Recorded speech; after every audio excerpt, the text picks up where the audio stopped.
This sitting is resumed.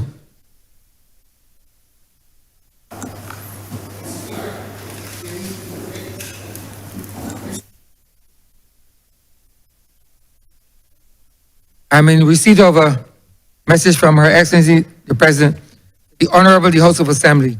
Her Excellency, the President, wishes to inform the Honourable, the House of Assembly, that she will be absent from the country for the period 9th, 17th March 2025 on duty leave. Her Excellency further wishes to inform the Honourable, the House of Assembly, that in accordance with the provisions of Section 33 of the Constitution, Very Reverend Dr. Jeffrey Douglas Gibson will perform the functions of the Office of the President during Her Excellency's absence. Signed, President, State House Barriers, 7th March 2025. Sir, we could make government notices. Honourable Member St. Joseph.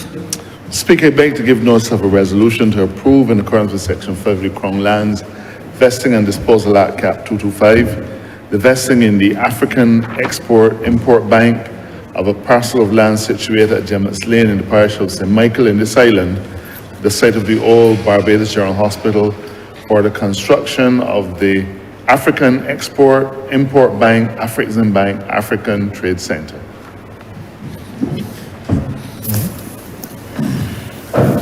We commit to orders of the day. Mr. Speaker, I beg to move the suspension of Standing Order 63-6 for the remainder of the sitting. The question that the aforementioned standing order be suspended for the remainder of the day sitting. Not the day sitting, for the remainder of... Sorry, for the member of this session. Right. All those honourable members in favor, please say aye. Aye. Those against, please say no.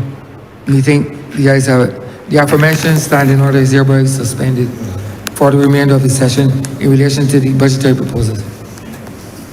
Government business resume. Government business is resumed. Just a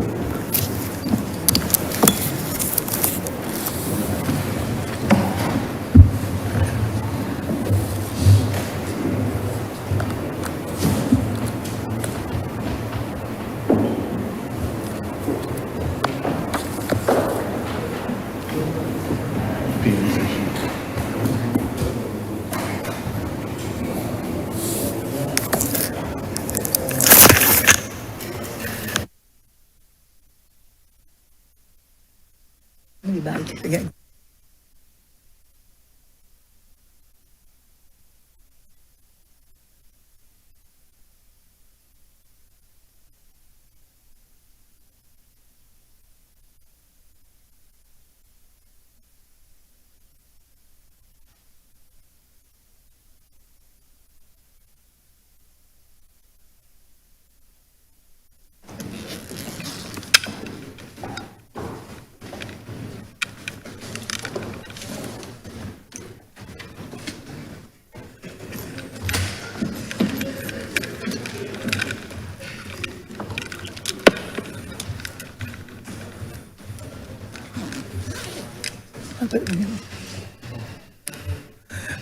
Thank you.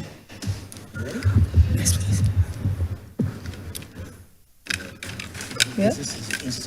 Yeah. Honourable members, good afternoon to you. Government's business is the order of the... When the suspension was taken, we were on order number 10, with the budgetary proposals and financial statement. Honourable member for St. Philip South, please. Thank you, Madam Deputy Speaker. I wish to give my full support to the budgetary proposals and financial statements for the year 2025. And Madam Deputy Speaker, I give full support, knowing full well that I have the backing and support of the good people of St. Philip South, who have reposed their trust and confidence in me to be here in this honorable chamber representing their interests. Madam Deputy Speaker, I have come to this Parliament recognizing the rich traditions that we hold in the third oldest parliament in the British Commonwealth.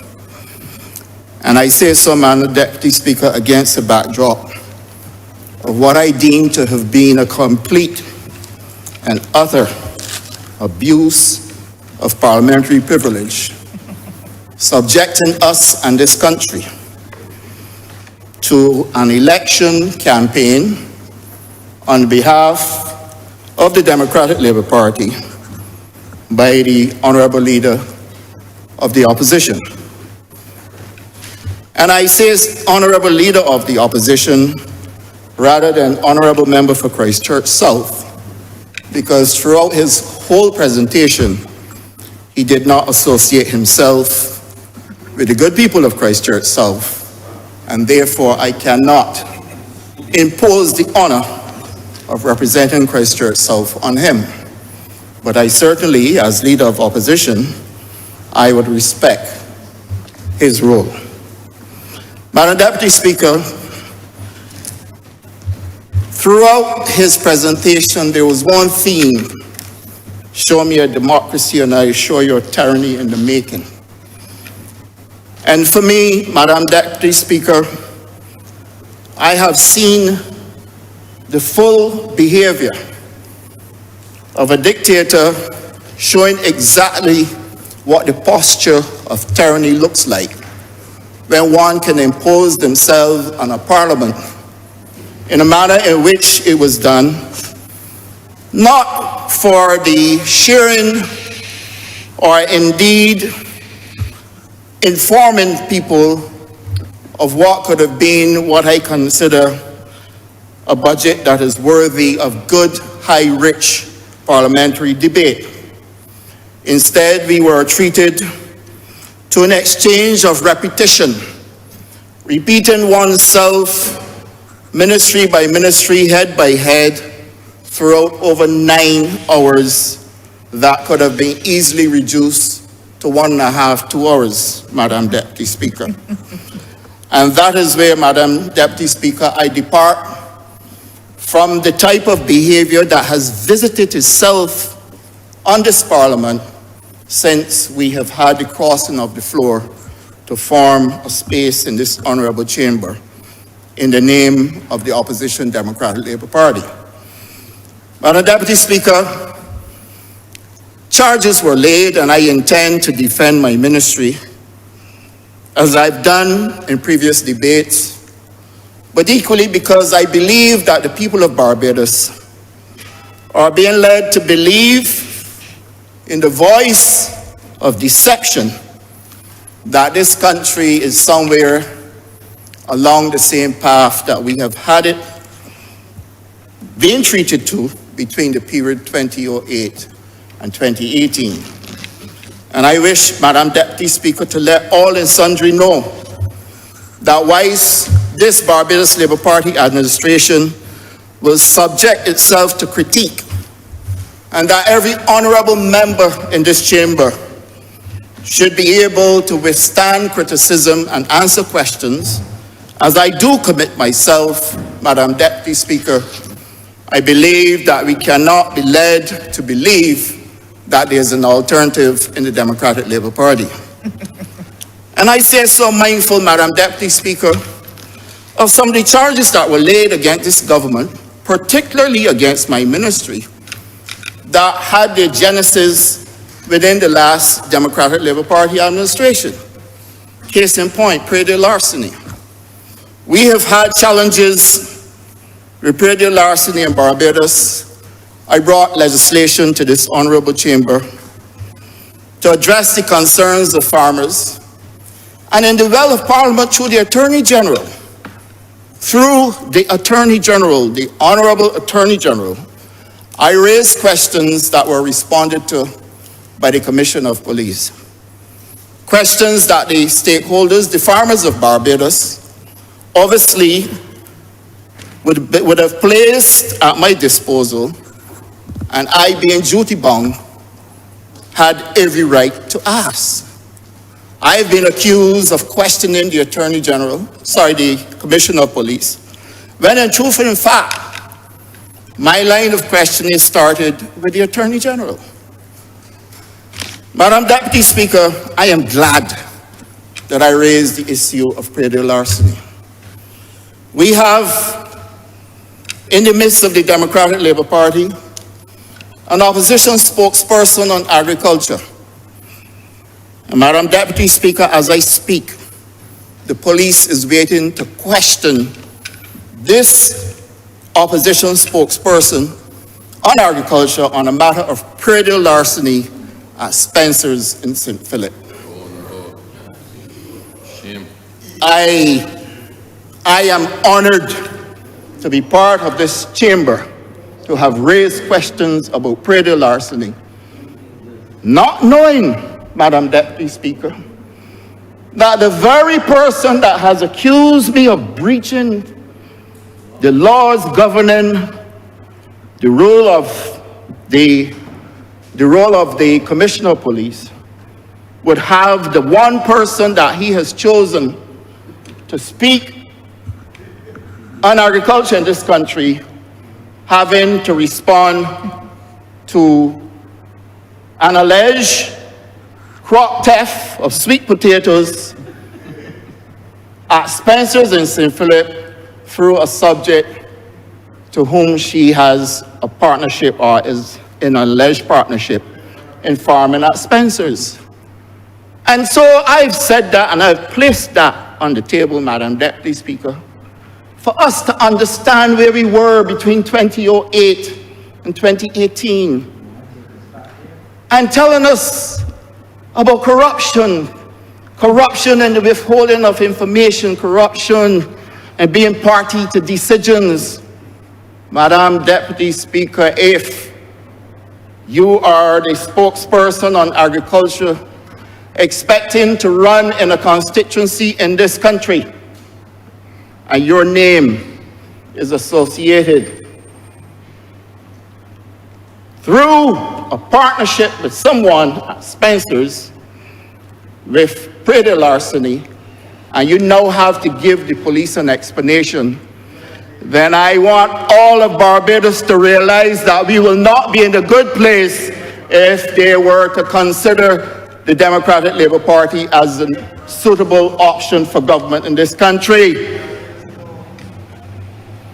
Madam Deputy Speaker, I have been careful in this exercise to keep my composure and to offer answers because I understand carefully that the narrative around agriculture in this country is one that is grounded in the belief that we as a Barbadian people must not recognize where agriculture has gone and where the world has changed.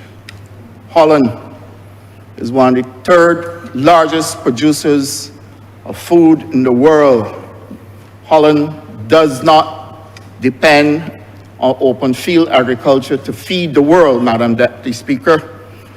And therefore, a narrative that is juxtaposed against a government's housing project, accusing this government of taking arable land out of agriculture to build housing, is one that I find to be the purest form of deception one could ever hear in this country. And Madam Deputy Speaker, I'm saying so because I am fed up and tired with the political perfidy that is brought to this honourable chamber in the name of the opposition, calling itself an opposition that has the right to ask questions, when by dint of your behavior and the tacit way in which you seek to apportion blame and accusation on ministers in this government and members on this side, Madam Deputy Speaker, is unacceptable. And Madam Deputy Speaker, I speak this way because I said before and I will say again, I honestly thought better of the Honourable Leader of the Opposition. I honestly thought better. But you know, they say, over time one gets to know he who one was associated with when they actually get to show their true colours. demonstrated in good Barbadian parlance, the higher a monkey climbs, the more you show that part of the anatomy. And Madam Deputy Speaker, I feel as though Barbadians could have been spared the agony of going to bed last night, listening to torturous repetition on things that really had no bearing on the budget, many of which I believe were the doings of a set of supporters of the Democratic Labour Party who basically have done the research, poor as it was, on behalf of the leader of the opposition. Now, Madam Deputy Speaker, would you believe that we were told that Barbados is experiencing challenges, that there's a food crisis in this country? But every day at lunchtime, we go downstairs and nobody has a shortage of anything. Every day, Madam Deputy Speaker, in this country, we are feeding our people. Barbados is listed among one of the most food secure in the region, Madam Deputy Speaker. And there's reason for that. Now, am I saying that we don't have our challenges? Of course we do, Madam Deputy Speaker. We've spoken about climate. We've done it. We have been honest. As a matter of fact, the issue of evaporated milk, completely misunderstood, misconstrued, utterances of pure ignorance, especially by those who should know better, would seek to associate evaporated milk with cows. Evaporated milk is a formulation from a powder that is imported into this country. So that you start to understand why we have to speak to the country and why we have to bring people along. Madam Deputy Speaker, I did not take leadership on the matter because I felt it was not my place.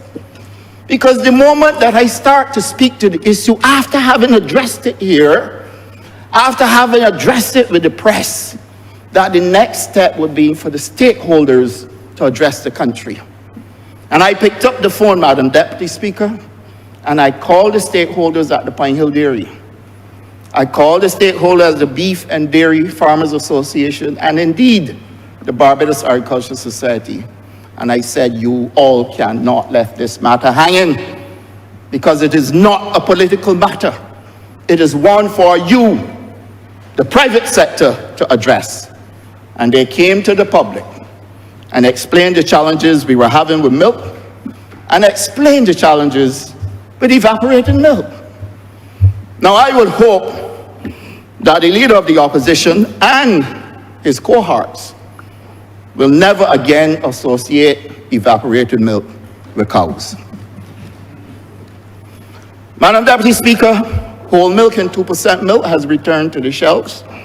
And the Pine Hill Dairy did explain that they had a challenge with their plant and they had to go through major repairs. They are past that now. But we can't get away from the fact that a cow cannot produce under stress. And therefore, with the heat and the climate that we are going through now, all of which is documented, Madam Deputy Speaker, there was a reduction in the supply of milk. Hence the reason why the government having met with the dairy farmers and the Pine Hill Dairy last year, made $2 million available to address the concerns they were having in the industry and also allow for them to import heifers so that we can have the benefit of them dropping calves and being able to produce milk within a 7 to 9 months period. They came in around November, and you know the opposition forces are suggesting that they should start producing milk in December when they came in calf, Madam Deputy Speaker. I mean, there's a cycle to all of this. And Madam Deputy Speaker, the conversation, the narrative in this country is such that I find at times it to be so abysmal that you wonder if you really want to participate or if you should just ignore. Madam Deputy Speaker, it is not only the spokesperson on agriculture that this country needs to be wary of. not just the opposition spokesperson of agriculture, but I say to you that if you have a leader of the opposition who does not check his facts, came in here for the second time, suggesting to this country that my ministry and this government of which I am a part made land available for marijuana. When I challenged him and said to him, tell us where the land is, because we never made such a provision. And he could not tell us, so he decided that he would leave it out. He has raised it again today. And I want to say to the country that at no time did we leave any land, ring fence or otherwise, for marijuana production. We passed legislation, we have issued license. We currently have a marijuana project with an investment of over $3 million going on in Barbados.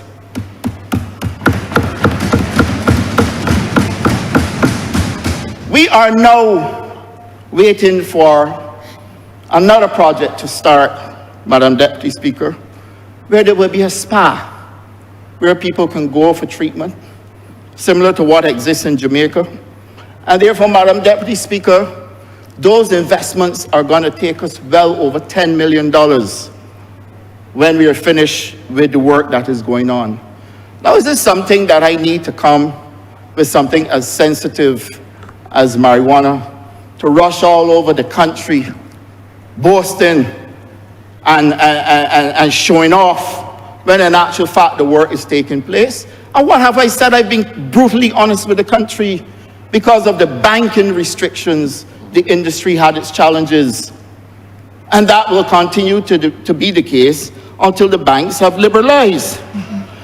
But when I hear people speak, and indeed I listen carefully to the leader of the opposition, Madam Deputy Speaker, and many times he comes across to me like a sorcerer who has lost control of his powers and is caught up by his spells. And Madam Deputy Speaker, strange are the rituals of such emptiness.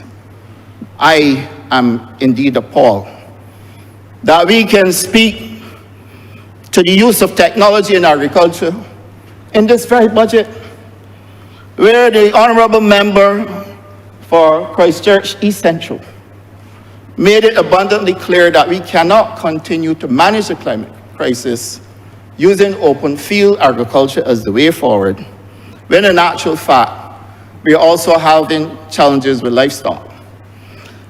And Madam Deputy Speaker, this government has made available to farmers in Barbados an opportunity to take on board, first of all, in crop production, state-of-the-art technology in freight farms, with a team from the Netherlands that I promised will come here. And that team came for AgriFest. They left on Monday, and they will be back again in April, May, when the first set of farms arrive, so we can start the training and transition Barbadians on to technology-driven agriculture that is going to give us increase in production almost immediately. Madam Deputy Speaker, we take upwards of 6 weeks to produce 6 weeks crops like lettuce, for example. These systems will allow us to produce them in shorter periods of time, up to as high as only 20 days. And Madam Deputy Speaker, when we look at the calculations, we see that lettuce production in Barbados using technology can generate income of $172,000 per year for a small farmer. When one takes away the costs associated, that farmer with lettuce only ends up with $77,136 net income. Madam Deputy Speaker, if the farmer is producing Chinese cabbage, that farmer can generate $217,000. Take away the operating expenses of $94,000, they have a net profit of $122,158. These systems we are making available through the Agriculture Development Fund, and farmers in Barbados are free now through what we are going to run through the BADMC, expression of interest, so that we can regulate how they get involved. And they're having these systems on a lease-to-own basis over 7 years.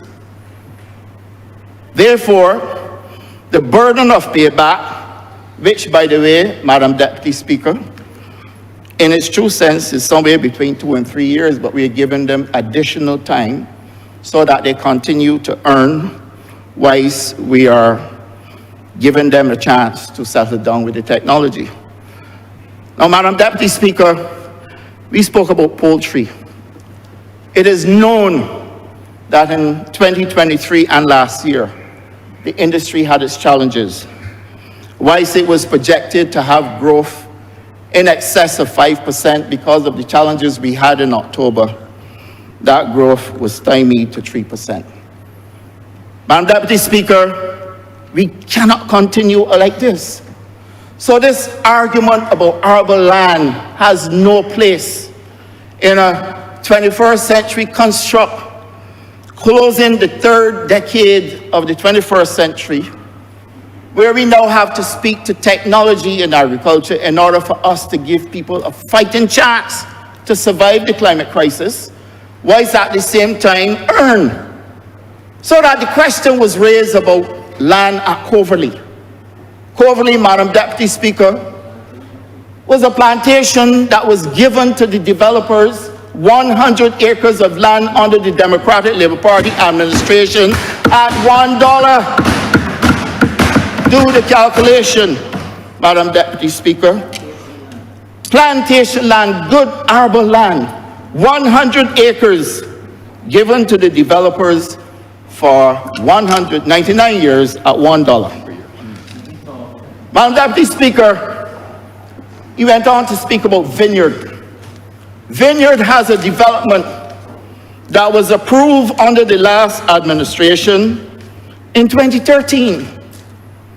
That development had a 77-lot housing development, which was given to the developers 12 acres of land. And Madam Deputy Speaker, the developers paid below market value. They paid $3 million. The land was valued in excess of $7 million, Madam Deputy Speaker. This didn't happen under this Barbados Labour Party administration. And Madam Deputy Speaker, do you know to this day that the same Barbados Agriculture Credit Trust has not yet received full payment for the land? Outstanding is still $2.4 million. Of $3 million. And Madam Deputy Speaker, this did not happen under this Barbados Labour Party administration. So that I am saying, Madam Deputy Speaker, listen, and you will hear the perfidious political distort, the perfidy that takes place when the Honourable Leader of the Opposition speaks, Madam Deputy Speaker. And I say to you, Madam Deputy Speaker, strange are the rituals of emptiness, because like a sorcerer, he has lost control of his powers and is caught up by his spells. His spells, Madam Deputy Speaker, when he visited upon George Street without membership, to expect to lead a party in this parliament. And then when he met with resistance, the dictator, the tyranny, and Barbadians, please listen, the tyranny was brought upon the members of the Democratic Labour Party in George Street. That is what we were subjected to last night and today as well. And I warn all Barbadians, many of us will have reasons to criticize. Many of us may have our discomfort, but there is no better party at this time to run this country and to manage the affairs of this country under the leadership of our current Prime Minister. I'm obliged to you, Madam Deputy Speaker.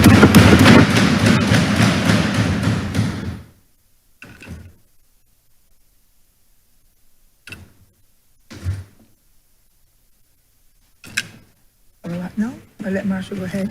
Honourable Member for St. Michael South. Thank you, Madam Deputy Speaker. I fear that my intervention today in this debate on this appropriation bill may be a little less colorful than that of some of my colleagues. Mine is a unique position to be in. The job I have here today is a simple one and a unique one under the circumstances. I say so because I rise in this debate having very recently left a ministry that I had the absolute pleasure and honor to lead for 14 months, and having now to give an account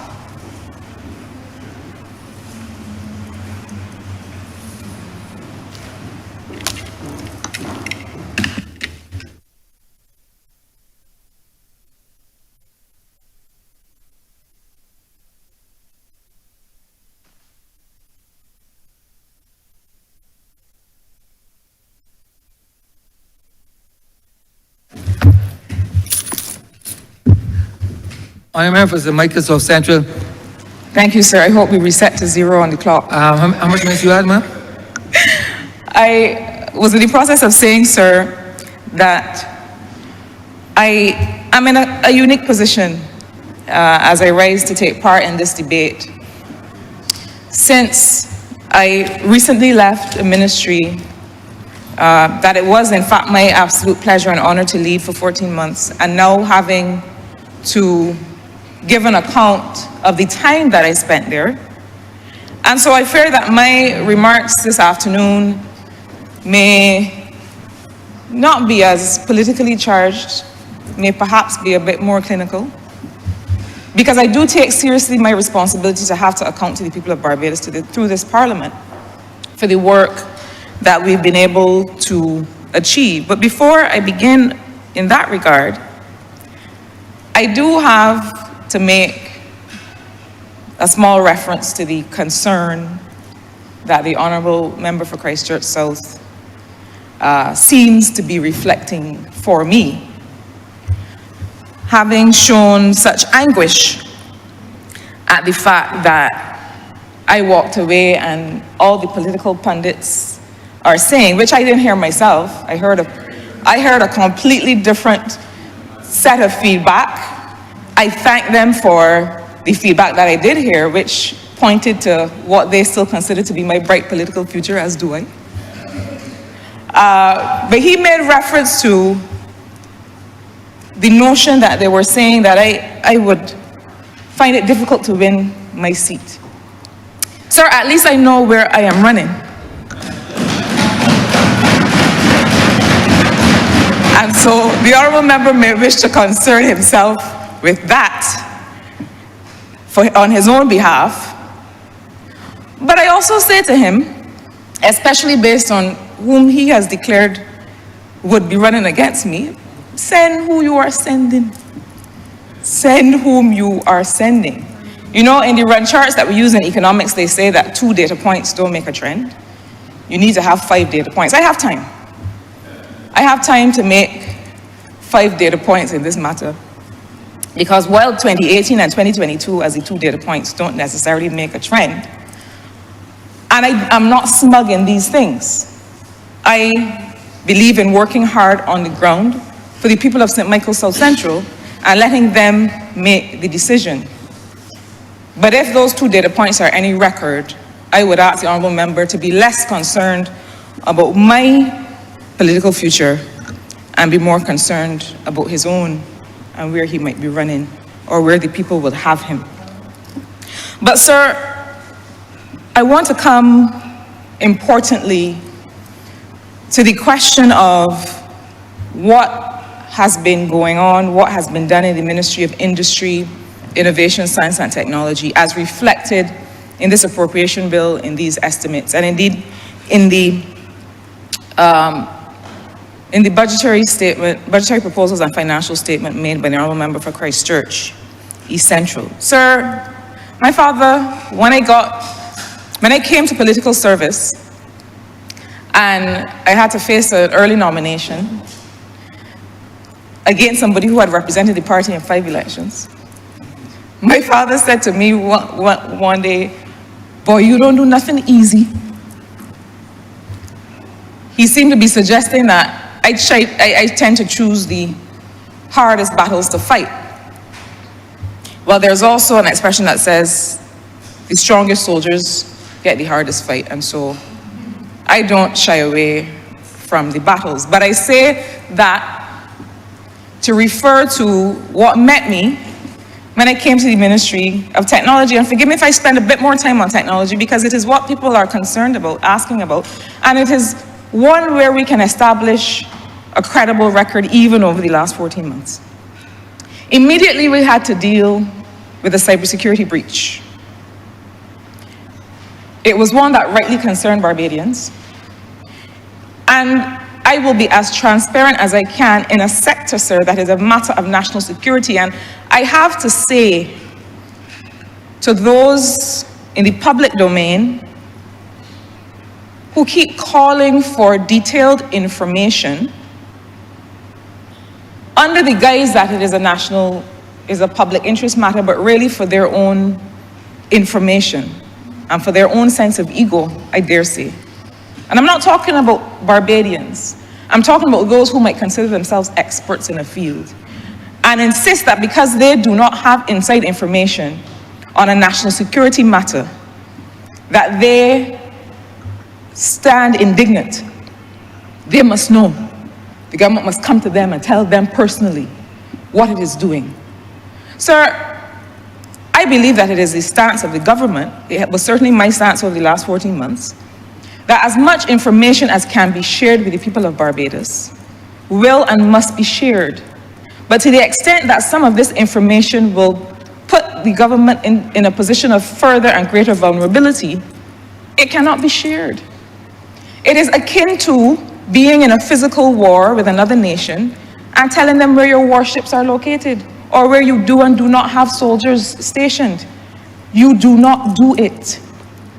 And I'm thankful to the majority of media houses with whom we had the conversations and who understood that these are topics that have to be handled sensitively, and that in fact, every time there is a reckless story published, and I say reckless meaning without reference to the actual facts, there's a story published with conjecture on Barbados' cybersecurity position, we see an increase in what we call curiosity traffic. What is that? People who are just testing to see whether they can breach our cybersecurity borders. It is not a matter to be taken lightly. And so because we do not come every day and say, this is what we've done, this is what we've done, this is what we are doing, it doesn't mean that we're not working. And how have we been working?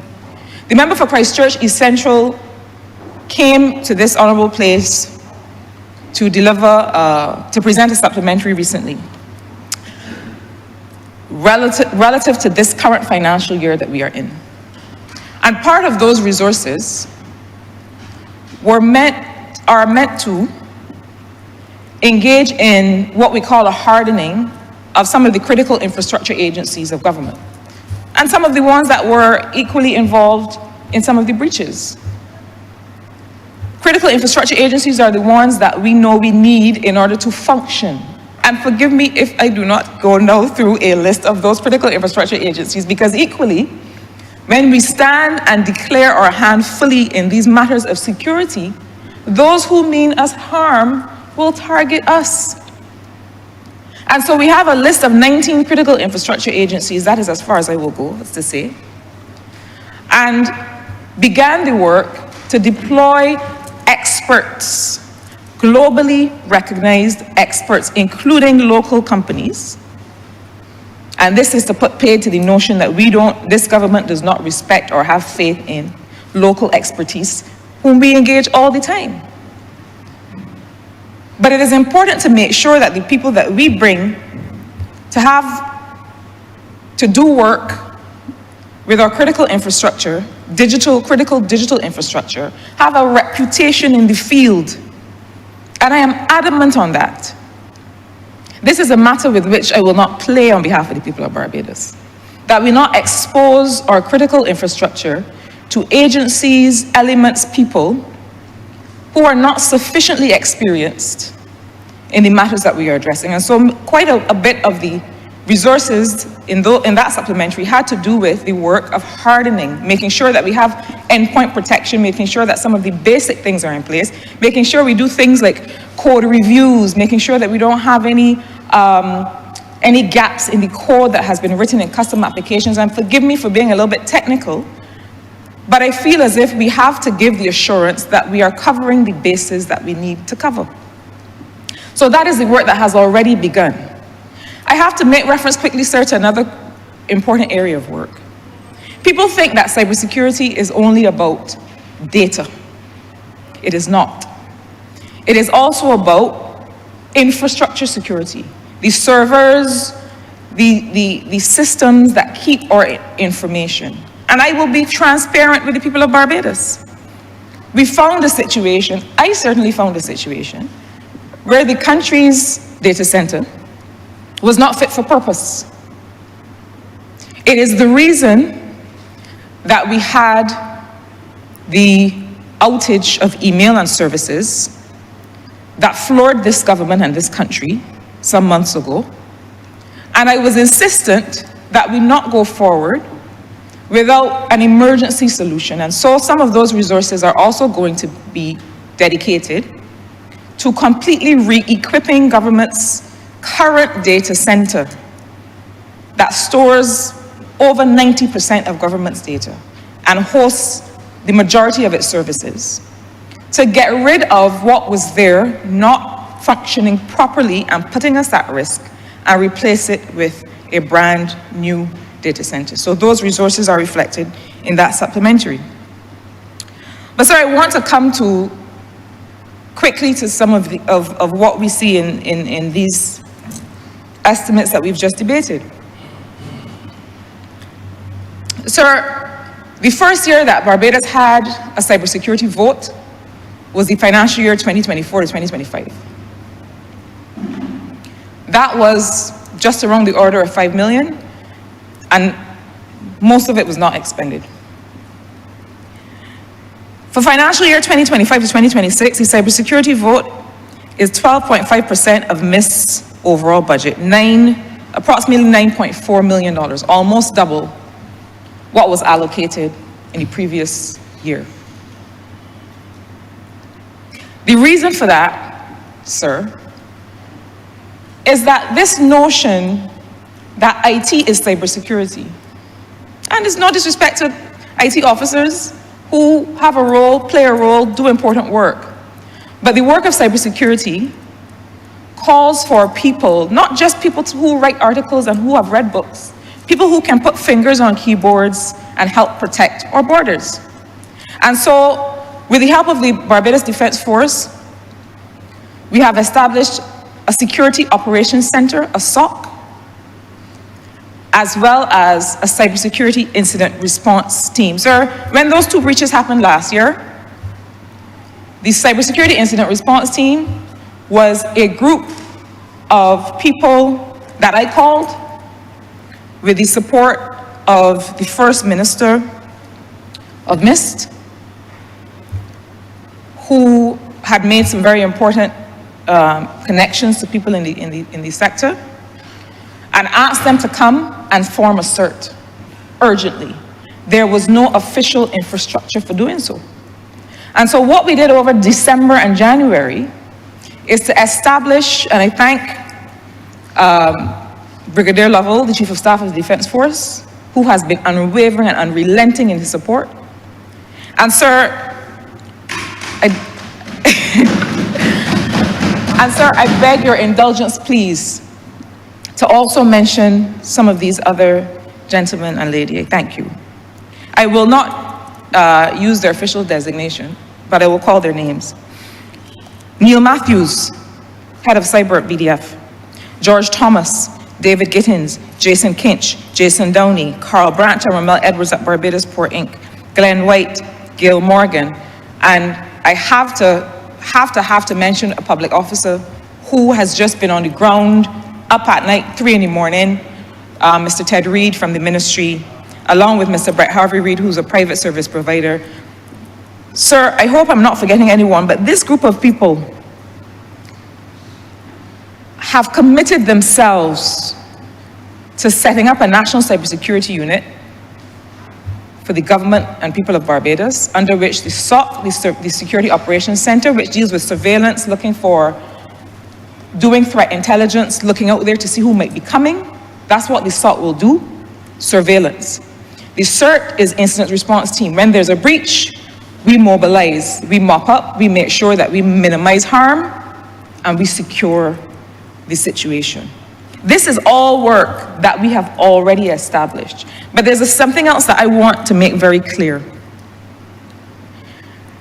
It is best practice globally that cybersecurity be a joint effort of the state and of the military, and that it not be led by the military alone.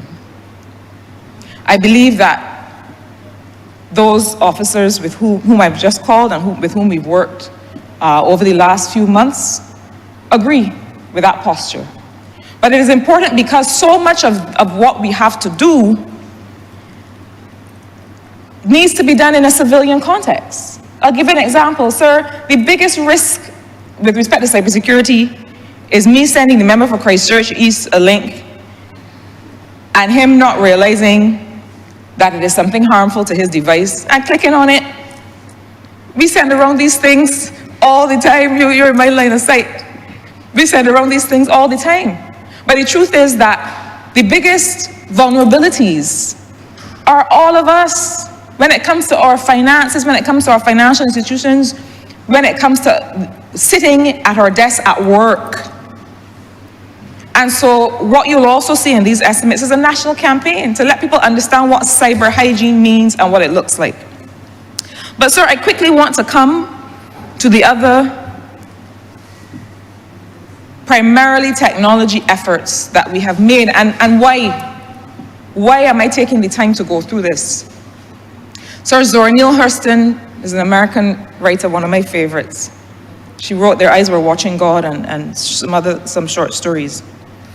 And one of the things that she once said was, if you are silent about your pain, they will kill you and say you enjoyed it. But equally, if you are silent about your honest achievements, they may silence you and say that you were inconsequential. And this is not about me. This is about the people of St. Michael South Central, whom I represent, who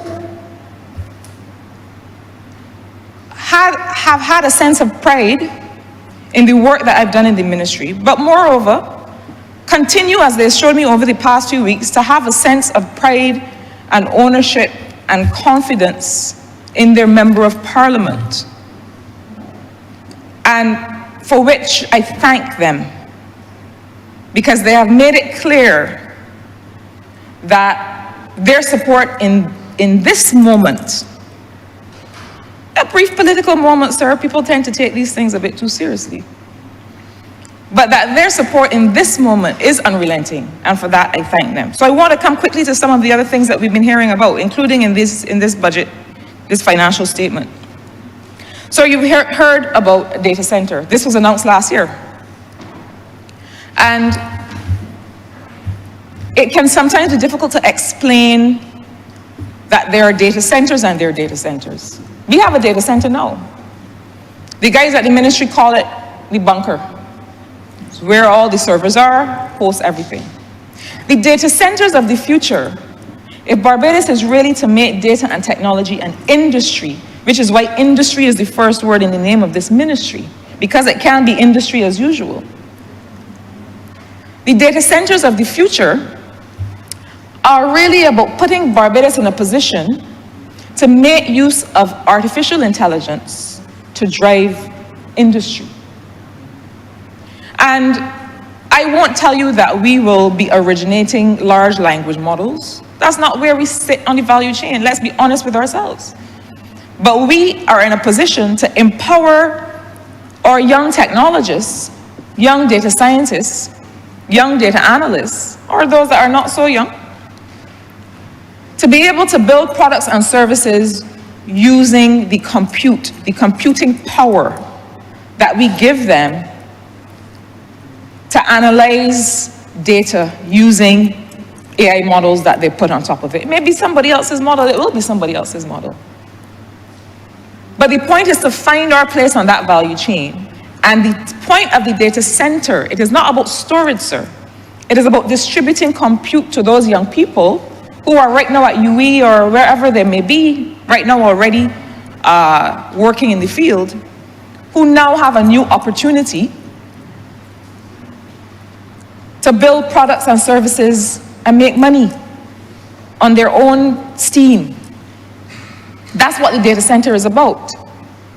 So we have spent countless hours and weeks and months negotiating with the existing partners. The model that is on the table is one that I think works well.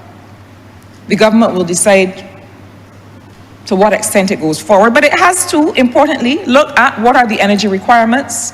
How do we bring a sustainable energy model to this data center?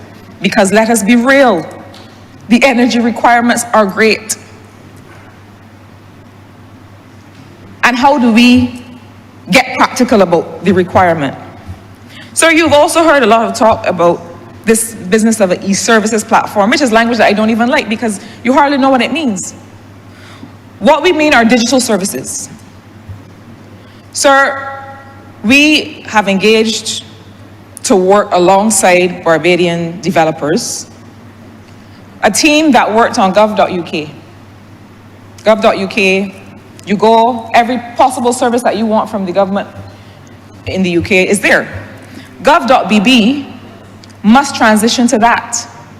We have to end this situation where if I need something from the Ministry of People Empowerment, then I have to know the URL. I gotta know what's the name of the website. I have to find it. It might be blue and white. And then the Ministry of Home Affairs website might be green and yellow. I don't know if it is real, if it is a hoax, if it is trusted. This may sound simple, but the truth is, sir, that the moonshots and all of those things will come. And I'm not saying that we can't shoot for them at the same time, but we have to get the fundamentals right. We cannot be shooting for the moon and government doesn't have a credible digital services website. We have to stick the landing. We heard in the financial statement all of the true, the accurate, the meaningful achievements since 2018. Achievements that have been meaningful in the lives of people. But we have to stick the landing, sir. And what do I mean like that? I don't know if they've got any gymnasts in here. But when you do a vault, when you do a somersault, if you fall, you don't get the points. So we gotta stick the landing. We have to make sure that the basic things that we've promised, that we are delivering and delivering at pace and delivering at scale. And so it may seem like nothing, but we need to get these digital services right and in people's homes. And that is one of the things that GovTech, and I really have to thank Mr. Mark Boyce, who's the CEO and who's pulling his team together as we speak, for really wrestling this beast to the ground and taking on this task. I ask the country, through you, sir, to give him support. This is an incredibly gargantuan task that he has, to bring digital transformation to the country with the help of the ministry of which he's a part. So the financial statement also made reference to 5G, another project that we have over the past 14 months spent a lot of time on developing with private sector partners, and which we expect can and will be rolled out very shortly.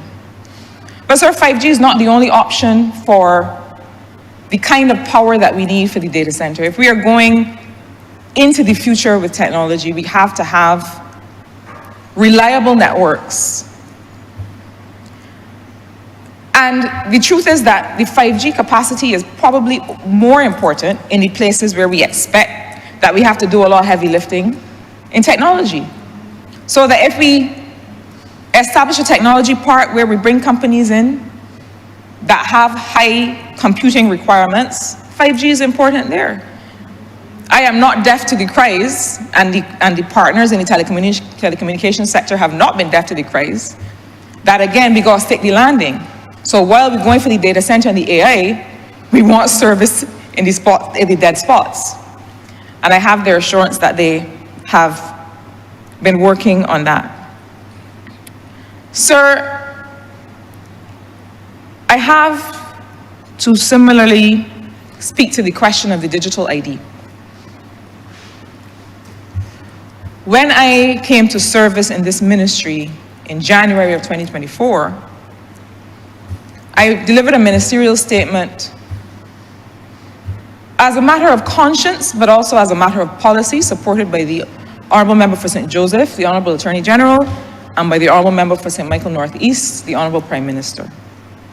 And that statement declared that there would no longer be a mandatory deadline for the digital ID as a matter of enfranchisement. That statement declared that because we were almost at 100% of uptake anyway, and I have to at this point acknowledge the tremendous work of the member for St. Michael North and the member for St. Philip West, who really brought this work together when nobody was talking about digital IDs really, and made it real in the lives of Barbadians. There was a lot to carry in the conversation. There was a lot of poking and questioning, as one would expect, and they handled it with aplomb. But it was necessary to put a pause on that deadline because critical services are associated with the ID, and we could not run the risk of disenfranchising people from those critical services, however small that risk. But there's so much work that remains. The officers have spent the last few months in the field validating addresses, and why? We are tired, collectively as a population, of having to carry a utility bill to prove where you live. Young people that need services often don't have a utility bill that has their name on it. And quite frankly, it is just a nuisance. I worked in a jurisdiction, sir, that had something called a nuisance committee of government, whose job it was to just identify and get rid of all of the nuisances that affected people's lives. I dare say that digital transformation is a way to do that. And so the next step for the digital ID is to make it real and useful. The way to do that, I believe, is to use it as an authenticator of identity. So for example, if I have to go to the Queen Elizabeth Hospital, the Queen Elizabeth Hospital has my information stored securely on their servers that they've identified. Not on my ID, not as a wallet. Why? I take my ID, I use maybe a biometric as well or a PIN, and I say, I am Marsha Cattle. I've proven to you that I am Marsha Cattle. You are now authorized, at my say-so, to pull up my medical records. That's the only information that you, sitting as a clerk in the registry department at the QEH, that's all you need. You don't see the rest of my information at all. You don't know who I bank with. You don't know the application that I have in at NHS, at National Housing, NHC. You don't need to see that. That keeps me safe. To load information as a wallet on an ID puts me at risk, because the day that that drops or somebody else gets the information that allows you to get behind the data, then we have a different problem. And so the methodology that I have suggested to the team, that they are now at liberty to pick up or leave, is that we use the digital ID now, we transform it to really be that thing that allows us to present one time to the government of Barbados. I don't have to go and apply for water installation and carry all of my information and then apply to NHC and carry another letter with all of my information. I present one time to the government of Barbados. My ID number, my digital ID allows me to do that. And once I am in there, I am in the system. And we've secured our data properly with the help of all the cybersecurity investments that we are going to make. Then we're now in business. Then digital services for people of Barbados are real. The next step for the team is then the mobile ID, so I don't have to walk out with a piece of plastic. I have it on this. I have it linked to the payment system that the Central Bank and the Ministry of Finance and GovTech are evolving together. I have it linked to all of the things that I need to do. Sir, this is the work that has been done in the Ministry of Industry, Innovation, Science and Technology over the past 14 months. I don't revel in, or I don't expect any kudos for the sleepless nights during the breaches, or for having had to originate and run with transformational projects, because that is why I was asked to go to the ministry. But I make these points, sir, because I think it is important that we understand the justification, the rationale behind the work that the ministry has done, and to realize that it hasn't been silent, it hasn't been sleeping. I imagine that over the coming months and years, there will be new things announced. But sir, I want to end with this simple point. I have said it in this honorable place before. This financial statement, these budgetary proposals are indeed transformational. Like so much of what this government has had the honor to originate over the last 7 years, it has the capacity to truly transform not just the lives of Barbadians, but the institutions. And that's the point on which I want to end, sir. Because there is further work to be done underlying these measures. Just as we have to stick the landing in the Ministry of Industry, Innovation, Science and Technology, get the basics right, deliver on the things that are meaningful, remove the nuisances in people's lives, do that before we head for the lofty things, which we are perfectly capable of doing. But just as we have to do that, we have to make sure that we have the wherewithal for implementation of these measures. We have to make sure that when we look behind us, we have not just introduced suites of measures, but that we have left the landscape of governance stronger for having been here. That we don't keep saying, oh dear, well, we tried to do this, but the governance structure, and I don't mean at the top, we don't need them any more top. We don't need any more top, anybody. In the middle, in the trenches, that is where we need to beef up execution capacity to make sure that these measures become real in people's lives. Sir, as I close, it would be remiss of me not to make special mention of my colleague, the member for Christchurch East Central.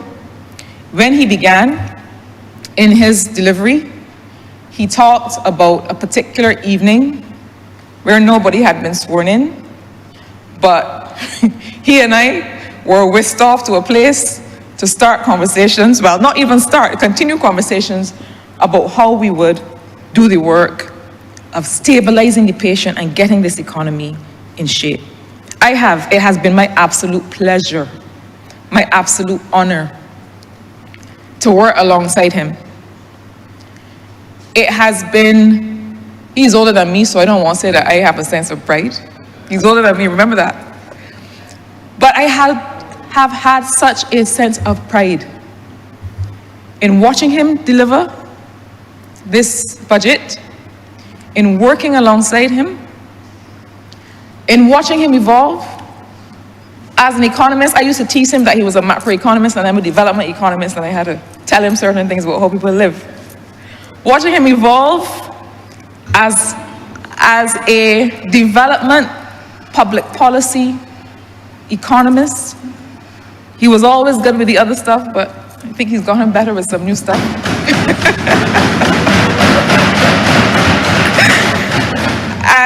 and to really see him embrace this role and this work.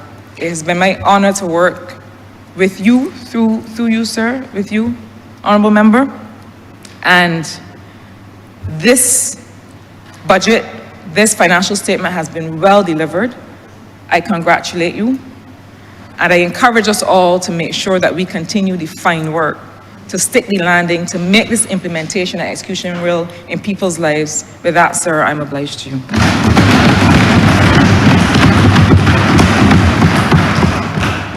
Honourable Member for St. George South. Thank you, Mr. Speaker. This is a day that the Lord has made. We will rejoice and be glad in it. Mr. Speaker, I begin, as I often do, by quoting from the source of strength that many of us draw for solace and inspiration. That's the Bible. And Mr. Speaker, I quote from Matthew 7, verses 24 and 25. Therefore, everyone who hears these words of mine and puts them into practice is like a wise man who built his house on the rock. The rain came down, the streams rose, and the winds blew and beat against that house. Yet it did not fall, because it had its foundation on the rock. Mr. Speaker, this government has gone through rough waters, strong winds. The rains have beat upon this house, but it is built on a solid foundation. And let me, in my preamble, Mr. Speaker, speak to this solid foundation. And this document may be made a document of the House prior to me coming here. The achievements of this great Barbados Labour Party that I'm so proud to represent. Achievement from 1938 to 1999. But Mr. Speaker, critical in this document that I will make a document of the House, even if it's not there before, Mr. Speaker, is the struggle when this party was formed back in 1938, Mr. Speaker. Strong leadership that fought for the rights of the working class people in this country. And there's a common thread today, Mr. Speaker.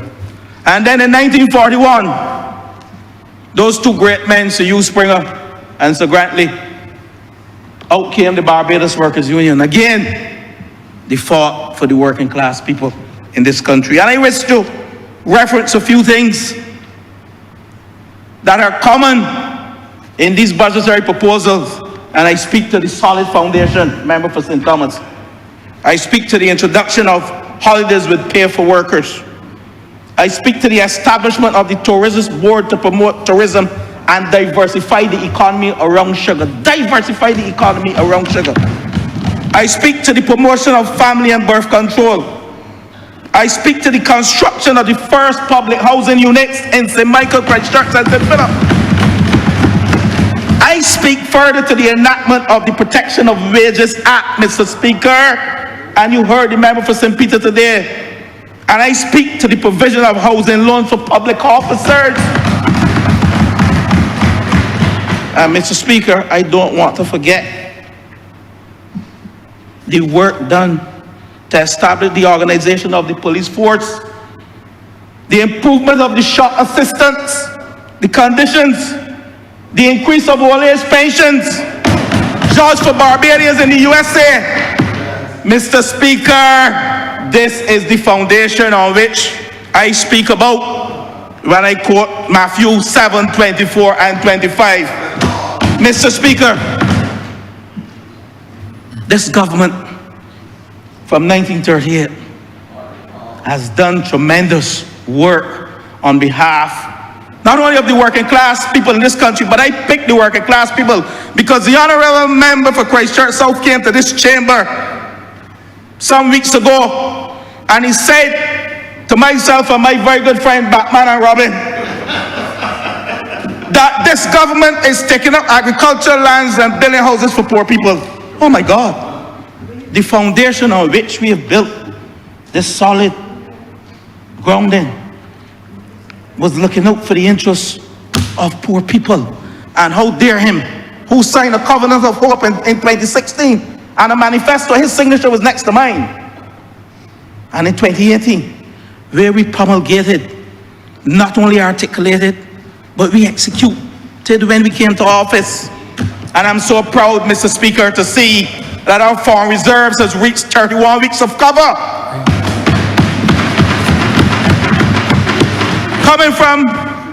Coming from 4 weeks, Mr. Speaker, and the member for Christchurch Essential said that if they had carried on, it would have been 0 weeks of cover in 2018. But Mr. Speaker, I came to government, and I always thank the member for St. Michael Northeast, who chose me as her Minister of Commerce and Small Business. Again, dealing with the working class people. Trust loans I won't speak about today, that is known. That is a victory for this country, for this government. But I speak, Mr. Speaker, on the old foreign exchange matter that the honourable member seems to think is nothing that we should be proud of. And we have to be proud of having 31 weeks of cover in foreign exchange and foreign reserves, because what it does, I remember, you know, I love the ground. I love the ground. My first task was to meet with the retailers, the supermarket owners in 2018. And I set about that journey and I met with them. One supermarket owner told me, he said, Minister, under the last administration,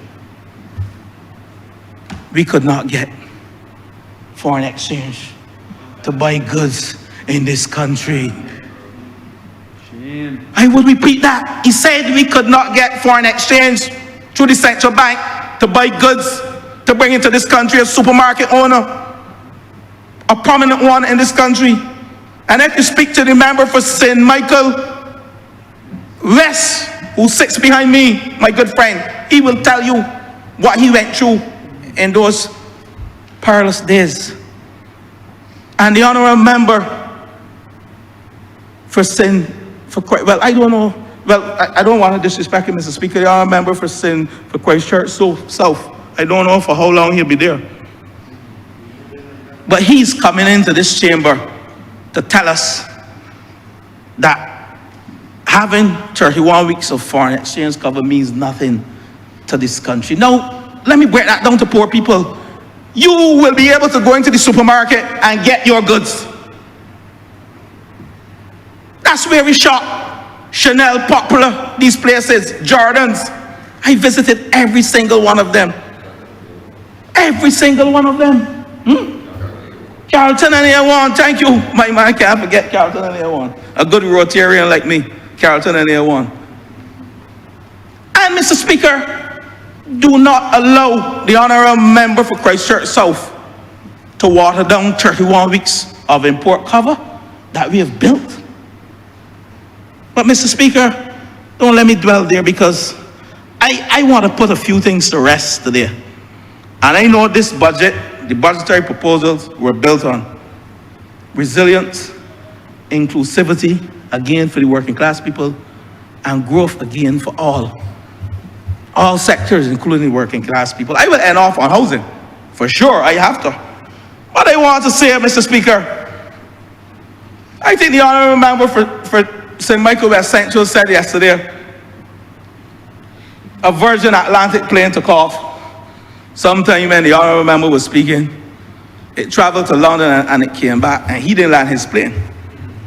But you know, when he landed his plane this afternoon, Mr. Speaker, he criticized housing, he criticized hope, he criticized everything about housing. But you know, he had no plan in his mini manifesto, his election manifesto for housing. He had none in his mini manifesto for housing. All he talked about is, man, you can put these housing on vacant lots. The same artisanal approach to housing that they brought back in 2008 to 2018, that did not work. And let me set the record straight here with you now. I heard a member attack him on some matters because I'm going to bring this land issue with agriculture to rest this evening. The honourable member refused to tell you that during the period under the Democratic Labour Party that he represents, they only built 756 houses. 756 in 10 years. In 10 years, 756. And they introduced a 20-year divestment program that has over 3,000 units being divested. Do the math. With 20,000 applications at NHC, do the math. Do the math. He doesn't like math.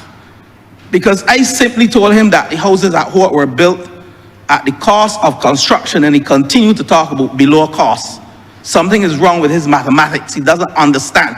And I will get into that a little more. Poor people. But, Mr. Speaker, 756 houses in 10 years. We came to office in 2018. We announced a housing program in 2022. And you know how many houses we built during that period, 2022 to 2025? 1,205. A total of 556 or 57 if you add the private sector, 349. They have no proud record on housing. And worse yet, Mr. Speaker, and members in this chamber and those listening to the sound of my voice, the Democratic Labour Party built housing at $651 per square foot. Member for St. Michael South Central UK, Valerie, was built at $651.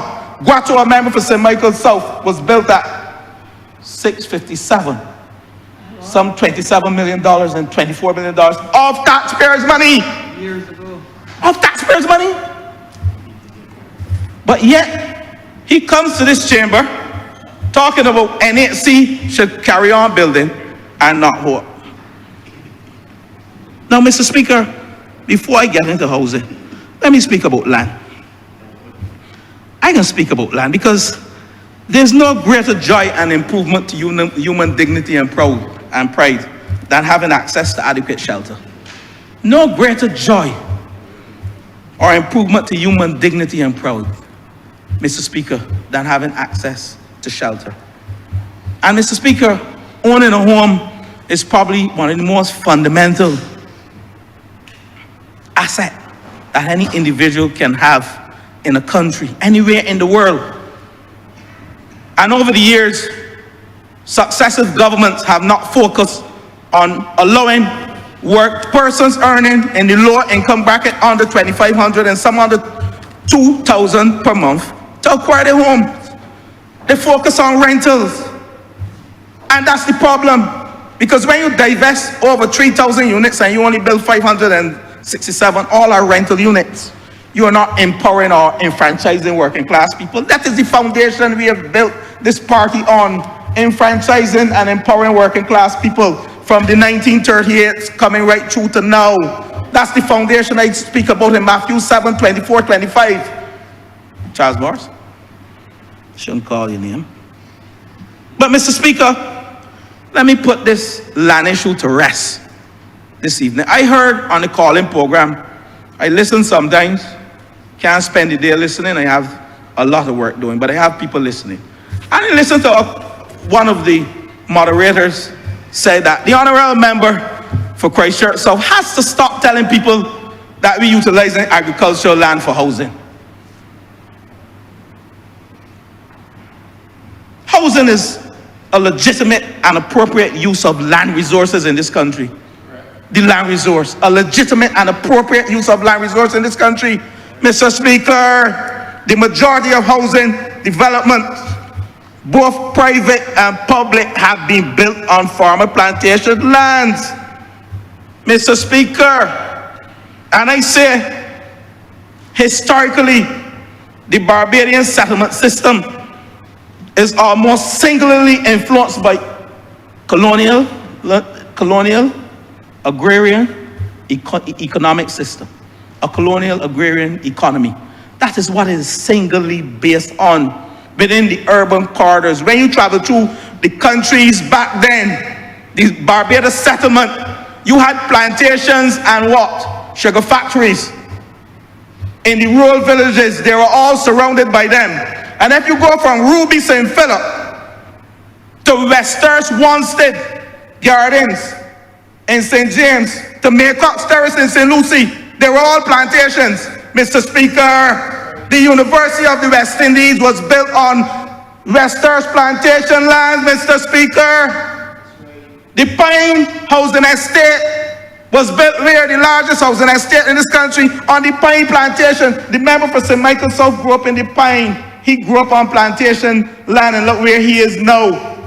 So you want to tell all of us that went to University of the West Indies that we should not have utilized that land to build a university? Education. And the honourable member gets into this chamber, you know, very treacherous. He's disloyal. Profanity used as well. He asked the cricketers to give us back our balls. You know, he was very disrespectful today. And he think by saying it, and he has all these diplomatic words and things, it's profanity. He was very treacherous today. He was disloyal. Because the honourable member knows better. Because the University of the West Indies, some of them kicked down the ladder that they climbed up on with tertiary education. That is what was built on plantation land. Stop the rubbish, member for Christchurch South. You need to stop it. It is going nowhere in this country. No one is buying into this stupidness that you keep.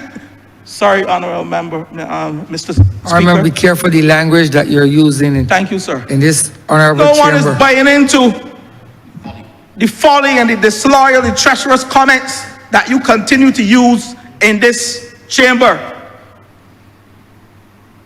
We will not. Where else do you want us to build the houses?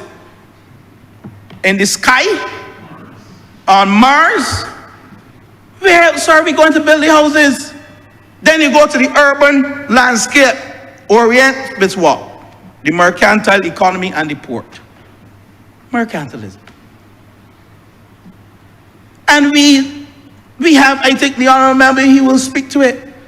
We only need at least 1,650 acres of land, 1,650 acres of land. Out of that doesn't represent 10% of the land space, not even 5%, to build 2,000 houses per year. So I don't know where he's going with that argument. I want to put it to rest. But Mr. Speaker, I hope I have put it to rest. And I hope those who can hear my voice and in this chamber understand why we have to acquire land and where we have to acquire land. In the urban corridor, we don't have enough land mass. We have to build vertically. Hinesbury Road for the member for St. Michael's South Central. I can call in the city, Mason Hall Street. We have to go up because we can't go up. We don't have the land mass. But the honourable members seem to think that we have all this land that we can just leave the rural area. We no longer are enslaved. The shackles are broken. We are diversifying the economy from way back then, as articulated in this document, sir, to empower working class people in this country. But Mr. Speaker, you know, the honourable member keeps mixing up what happened at Bullins. And this is the last point that I'm going to go on before I get into the budgetary proposal. And then hope. Then hope. That's the time gone? Okay, 11 minutes left. The honourable member came to this chamber when I brought a basic resolution to vest lands in National Housing Corporation at Bullins Agricultural Estate. And the honourable member keeps saying that we are building high-income, high-end housing. And Mr. Speaker, the 36 houses that are at Bullins have all been allocated because we have moved away from the artisanal approach of housing to a more industrial approach, where before we build the houses, we know who will be allocated in those houses. Because we send persons to the bank to get their mortgages so they can pay for these houses, because the mortgage process takes long. And I'm going to speak to that as I end off, because that is one of the main elements in these 2025 budgetary proposals that will impact the ordinary man in terms of him achieving a home within a short time frame. The Mortgage Act, Mortgage Indemnity Act from 1962 on November 22nd. I know it well because November 22nd is a special day in my family life. Joseph's birthday. All right? But Mr. Speaker, Bullins, we owned the land when we came to this chamber. Actually, we came to the chamber over a year before, Mr. Speaker. If you want to criticize us for tardiness, the length of time we take to bring back the resolution, say that. But we had acquired the land, and it was Crown lands. So you can begin to build on Crown lands while we vest the lands in National Housing Corporation. He doesn't get that. So he keeps saying that the houses were built before the lands were vested in NHC. They were Crown lands, so we started constructing the houses on Crown lands. But the vesting now in National Housing Corporation would give a good title to those persons who go into the bank so they can get the certificate of compliance and they can get the mortgages. What is so difficult about that, members? He doesn't understand vesting in Crown versus vesting in NHC. He mixes up everything that is not law, and I understand he even mixes up that too. Let me go to hope, Mr. Speaker. Let me put to rest this money that the member for Christchurch South keeps speaking about.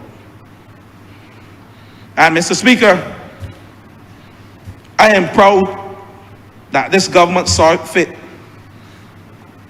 to revolutionize the housing market in this country, to allow ordinary people, as articulated in these estimates, I need to see, to allow persons, the ordinary man in this country, to be able to own a home. And I'm not going to speak to everything because my time is limited, but I need to put to rest this issue with Hope. Hope borrowed funds from the Housing Credit Fund. Note the word borrowed at 1.15% interest. They have to pay back the money. Hope needed seed capital. It is a company that was formed, a commercial state-owned enterprise that was formed.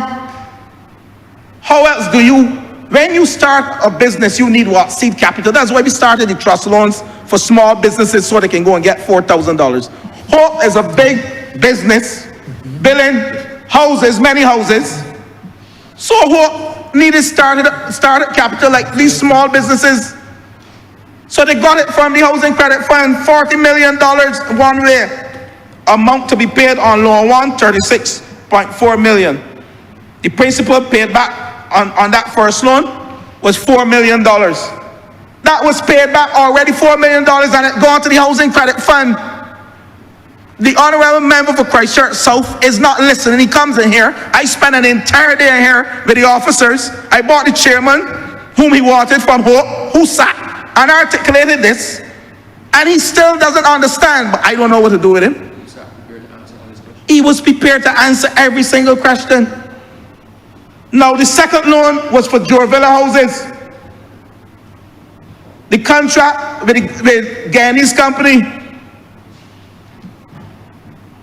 under the St. Barnabas Accord of $27.275 million. And if you go to Clifton, in the constituency of St. Philip North, where my good friend grew up, the member for St. Philip South, you will see Clifton, you will see 11 houses. One of these houses were placed on land of a civil servant. She had her land and she wanted one of the young houses, and it's there.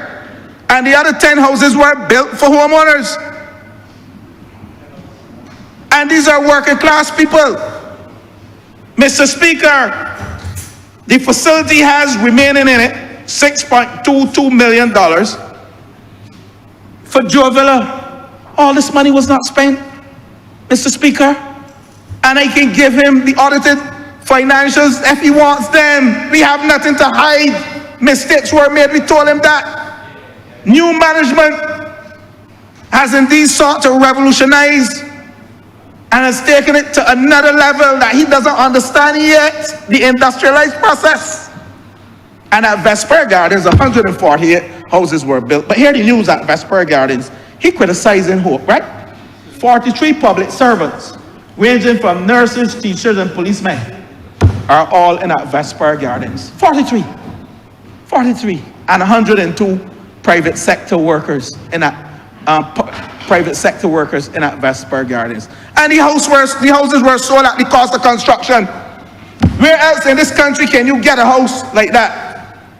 Or anywhere in the Caribbean? I told him that the Green Climate Fund and the IADB love the innovation that we have here when they came here back in 2023. And they want to reproduce it all through Latin America and the Caribbean. The cost of construction of the houses, $227,000.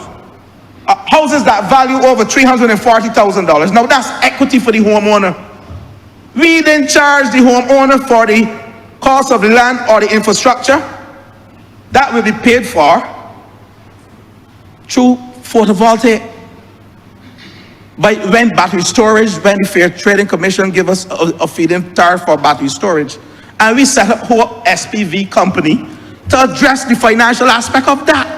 So there's no disadvantage to the homeowners, and the member for St. James Central is a happy man. His people are happy, both at Billings and at Vesper. 148 plus 28.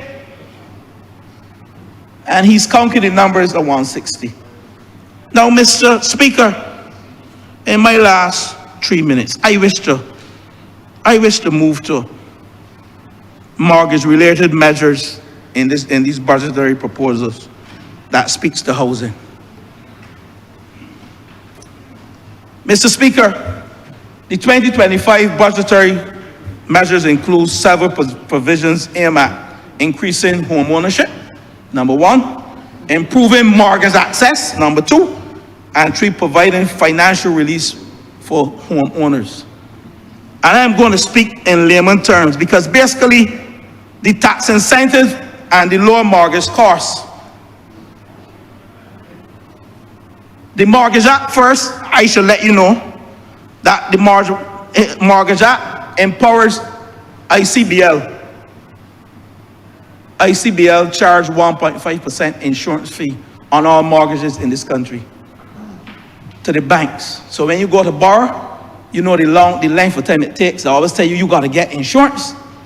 That's ICBL rule. They charge 1.5% interest. And that can be paid either by the borrower or the lender, depends on the relationship.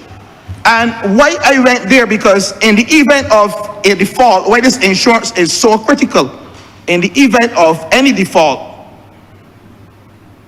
ICBL has the right to take the mortgage, or ICBL pays back the bank the amount of money based on the insurance coverage so that the banks don't lose anything.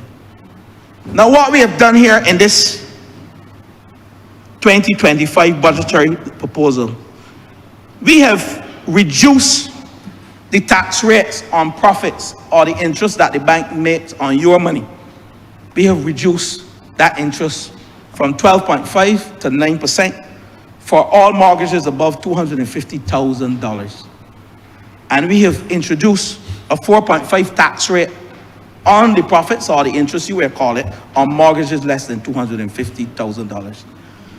But what is fundamental, we have increased the mortgage loan availability. We have, in the total pool of mortgage loans available under the Mortgage Insurance Act, will be increased by 1.5 billion. And 1 billion will be reserved for persons whose loans are under 250,000. Whose loans are under 250,000? The same poor people that we pick up the agricultural land to build houses for. The member for Christchurch South speaking about, you see the measures that have been put in here? What this means for the average man. I can wrap up. The banks and credit unions can now offer more mortgages because now banks and credit unions have to go through, they had to go through a long approval process to offer government-backed mortgage insurance. But everybody now under this act that are regulated by the central bank and the Financial Service Commission, they are automatically approved. So all the banks and the credit unions know. So you don't have to go to your bank. You can go to any bank or any lending agency in this country to get the money.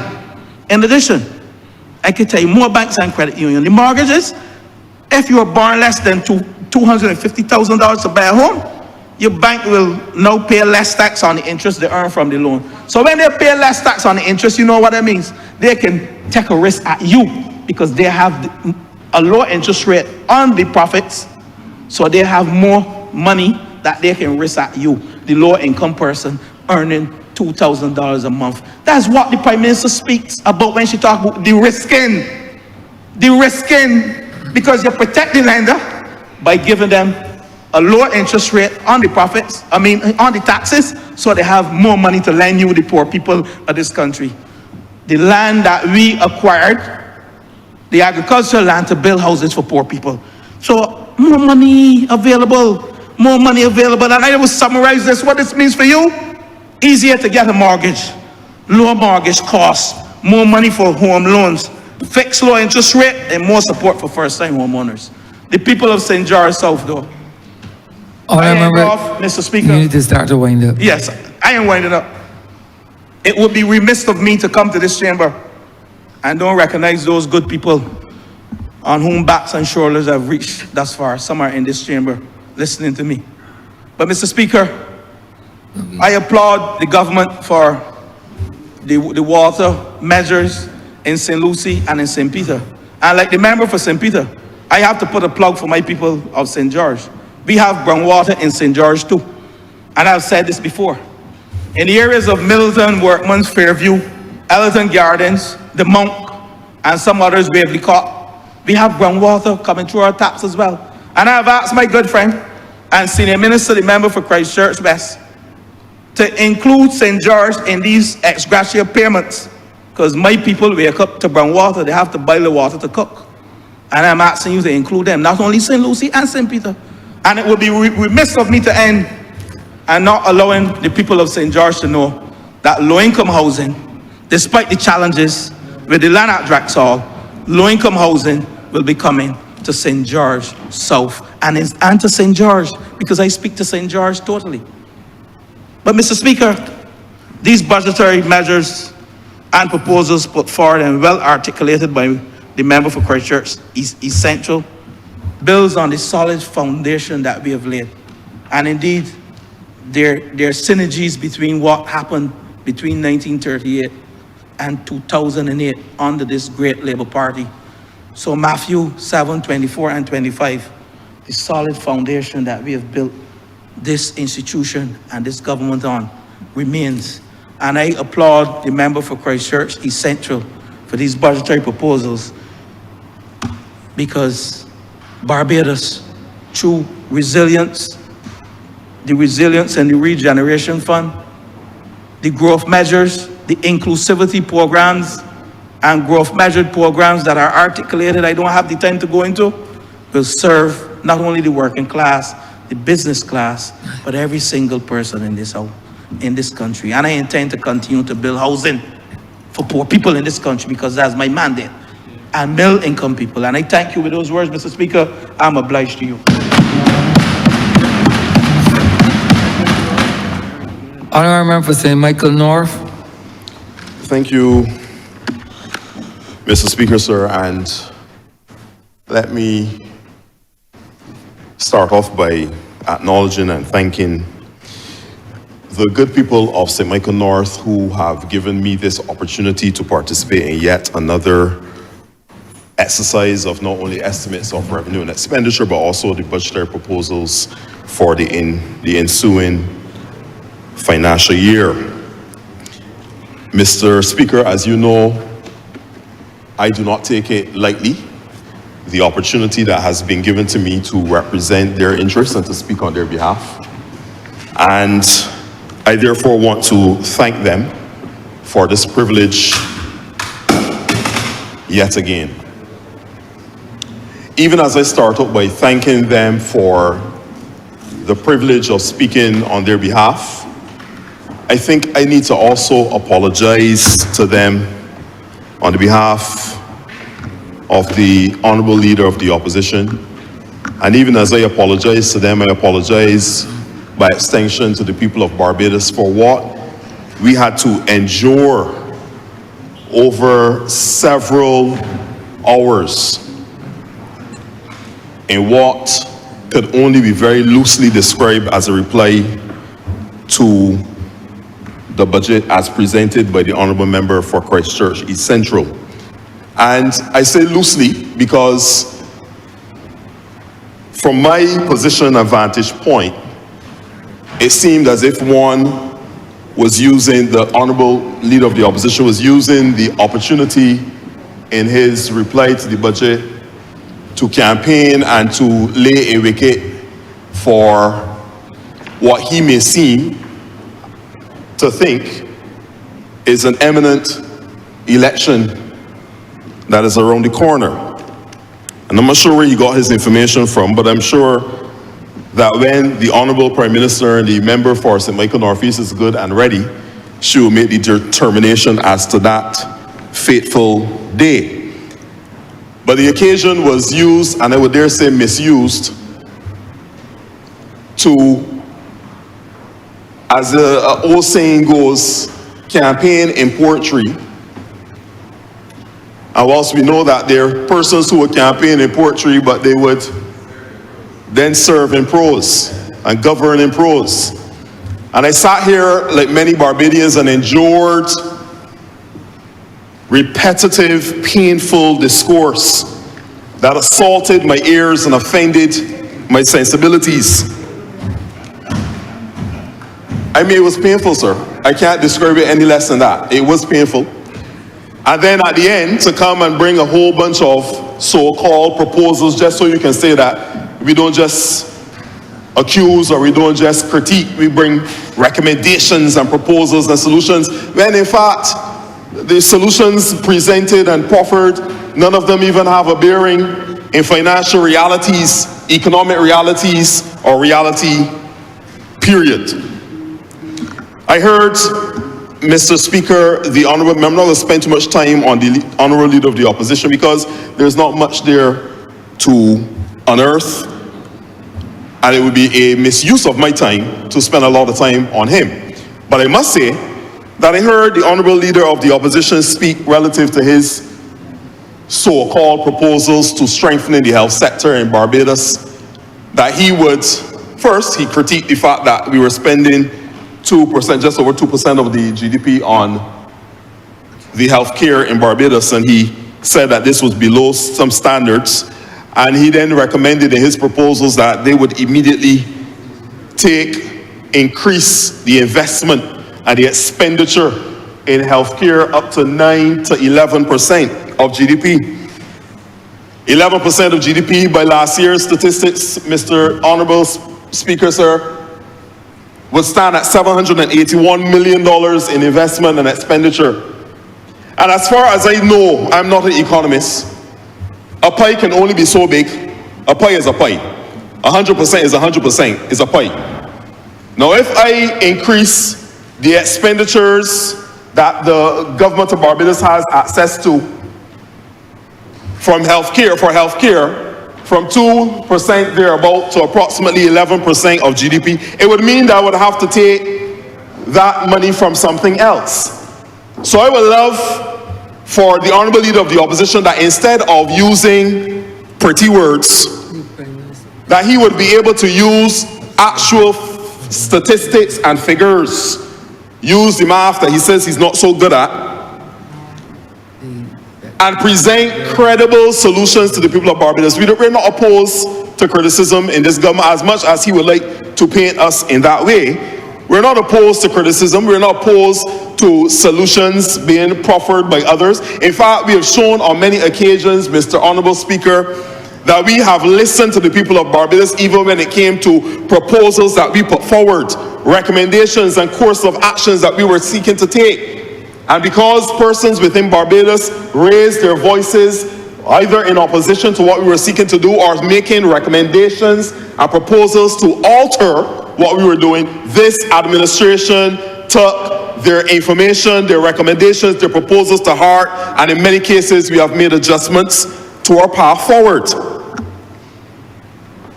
So 9 to 11% of GDP, they're saying that they're gonna outfit all of the polyclinics with all of the necessary equipment, etc. Where is the money coming from, Mr. Speaker, sir? You don't just pull these things out of a hat or out of mid-air. It is easy to campaign in prose, in poetry, sorry, to campaign in poetry. But when you get into actual leadership and service and governance, you have to then deal with the realities of a macroeconomic condition and a state. You have to deal with the exogenous shocks. You have to deal with climate change. You have to deal with the environmental factors. You have to deal with the realities on the ground.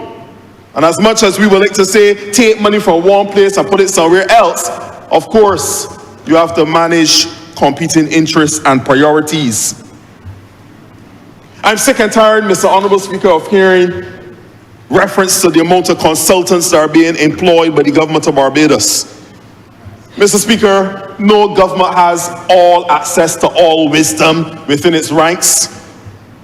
No public office, whether it is the Ministry of Finance, the Prime Minister's office, the Ministry of any ministry, all of them, you can name them all, none of them have a complete repertoire of all of the skill set that is required for it to be able to function in the way that we would want it to function. And therefore, administrations from the beginning till now have utilized additional persons in the form of consultants. So whilst he continues to seek to pull apart something that has become so familiar and common to what we do within the operation and the governance of our administrations, we understand the value that these individuals bring to bear on the various ministries, departments, and agencies, projects that we seek to do in this country. And in fact, many of the accomplishments of this administration, and they have been many, Mr. Speaker, many of the accomplishments have been as a result of the hard work and dedication of a committed public service, being supported, aided and abetted, if you were, by consultants who have been there to support and to give technical expertise and to lift some of the load. And as our Prime Minister always says, many hands make light work. So I'm sick and tired of hearing about the consultants. Stop speaking about consultants in a disparaging way, when they have been there, many of them helping to serve and to lift the heavy weight that we found when we came into this administration in 2018. I'm sick and tired, Mr. Honourable Speaker, of hearing the Leader of the Opposition speak about travel and how much is being spent on travel. And I mean, as a Minister of Government, I can share many times, Mr. Speaker, persons invite us to various activities all across the world. They want Barbados to be present at the table. And in many cases, they will pay the airfare. So whilst they will pay accommodation. So whilst the honourable member who has never had the opportunity to serve at that level, whilst the honourable member wants to continue to cast aspersions and give people the impression that something nefarious is taking place, this is something that has been very normal and common. And as I've said, many agencies across the world and countries make it their business to invite and extend an open arm and a welcome to Barbados and its officials to come and do business on behalf of the people of Barbados. So once again, I am sick and tired of hearing about the Honourable Leader of the Opposition raising this matter of travel as if somebody is doing something under the cover of darkness with cloak and daggers and doing something that will harm the people of Barbados. Every time we get up as ministers of government, every time we get up there as public officers and I speak on their behalf to go there and represent our country, we do it with pride and industry. And we do it to serve this nation and to put Barbados first. And from 2018 to now, we can say with loud assurance, Barbados is back. Across the globe, Barbados is back. And lastly, sir, I'm sick and tired of hearing the Leader of the Opposition talk about if we can't find local people to fill these positions and different things like that. Mr. Honourable Speaker, in many of these same positions he highlights, like the CEO of QH, for example, there was a very fair and transparent recruitment process and selection process, Mr. Speaker, sir. Everyone had the opportunity, all 267,000 of us had the opportunity to apply for the post of CEO of the hospital. Everyone had the opportunity and the fair right, fair chance.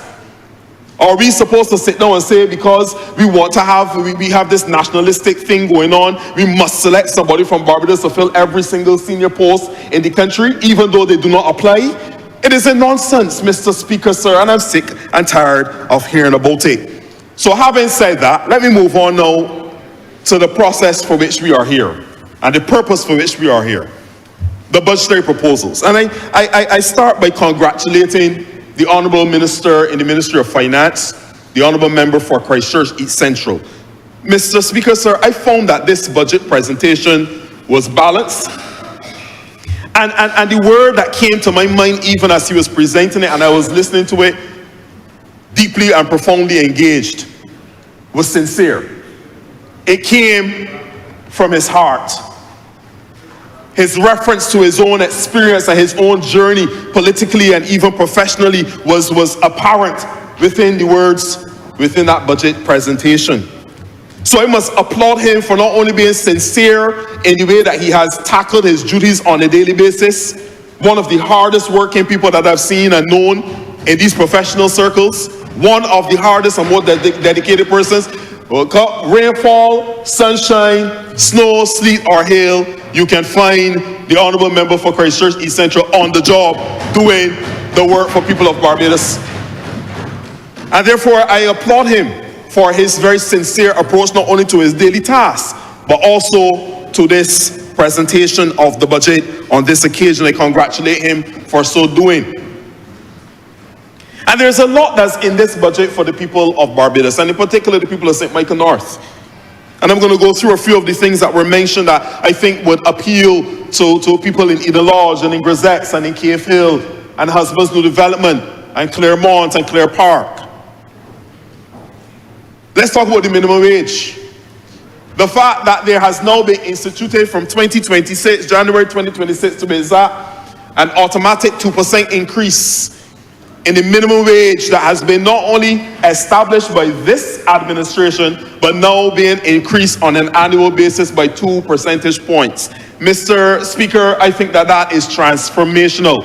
2% increase in the minimum wage automatically on an annual basis. You have heard the Honourable Member for Christchurch East Central speak about the expansion of the maternity leave benefit, moving from 12 weeks in the case of a single birth to 14, and in the case of multiple births all the way up to 17 weeks of leave. That is a tremendous benefit to those mothers who go through childbirth, either single or multiple births. In addition to that, and also a tremendous, and I guess game changer, you would call it, a transformational initiative, is the introduction now for the first time in our country to paternity leave. A benefit that has been asked for many years by many circles, men's groups and even women groups, because we understand the value and the importance of having fathers in the home to support mothers during those very early stages of childbirth. He has also increased, and the government has also increased the income tax threshold for pensioners from the year 2025 up to $50,000. And let's get down to some of the day-to-day cost of living things that and Mr. Speaker, sir, you know, there are many persons who have been asking the question, what's in this budget for me? How does this really apply to me? The average person on the street is wondering, how does it apply to them? But I heard the Honourable Minister in the Ministry of Finance say to us that VAT was going to be removed from April 1, 2025 for an additional items, and there's a list of about 45 items where VAT has already been removed, but he has added to that list of 45.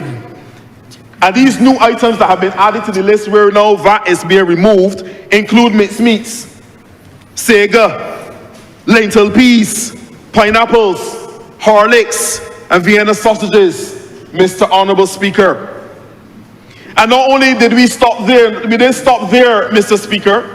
We went further to say we are not only removing VAT from these items, but we're also removing import duties from another suite of items.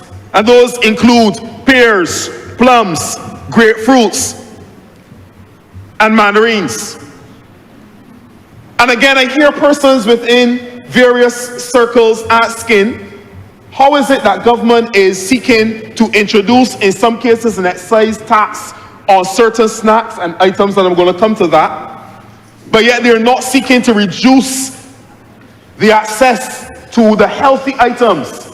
And here we are as an administration in the very same budget, not only introducing an excise tax on the unhealthy items, but we're also at the same time reducing VAT and in some cases import duties on healthy items, food items for our people, strengthening the healthy basket of goods that we're offering to the people of Barbados.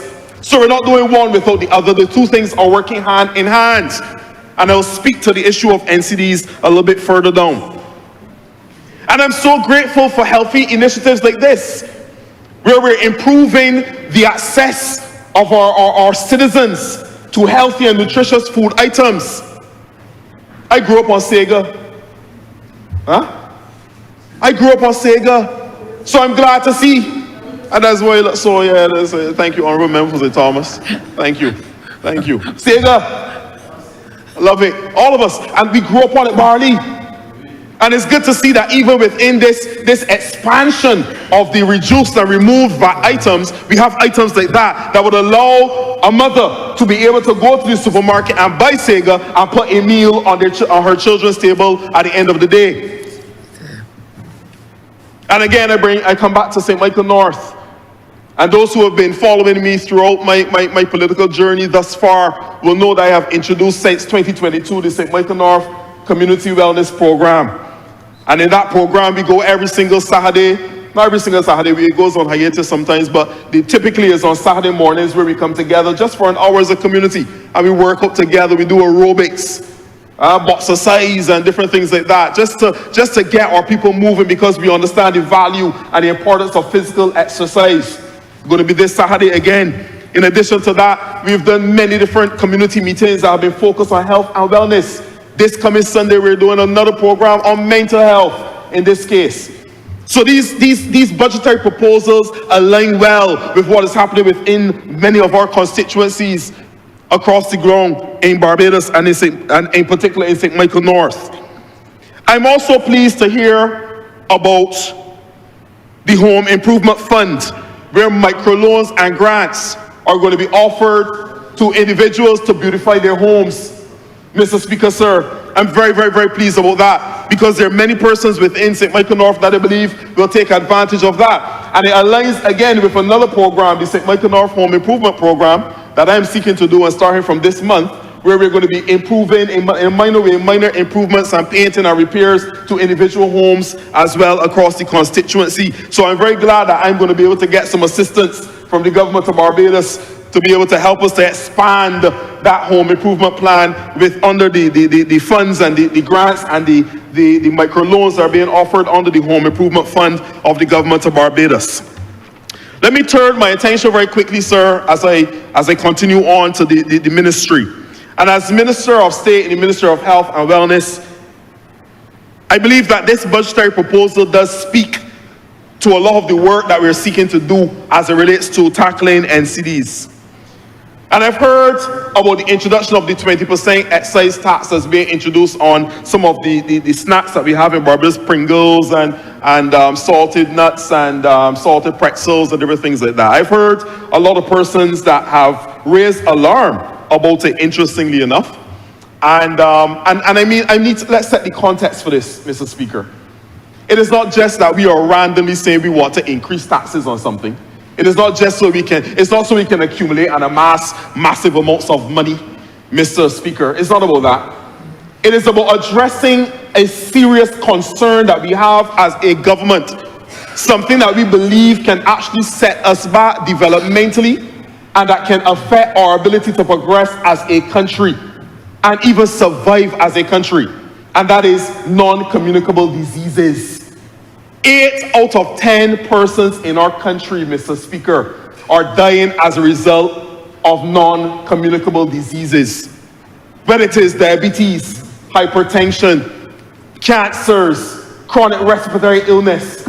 These are some of the major things that are taking our people out on a daily basis. And I've come to the place, Mr. Speaker, where, you know, I'm not playing with this subject, you know. I'm very serious about it. Because 8 out of 10 is a statistic. But that's 8 people. Those are fathers, mothers, grandparents, aunts and uncles, some of our colleagues. Every time I go on Facebook, I go on social media, rest in peace, rest in peace, rest in peace. People that you know from school.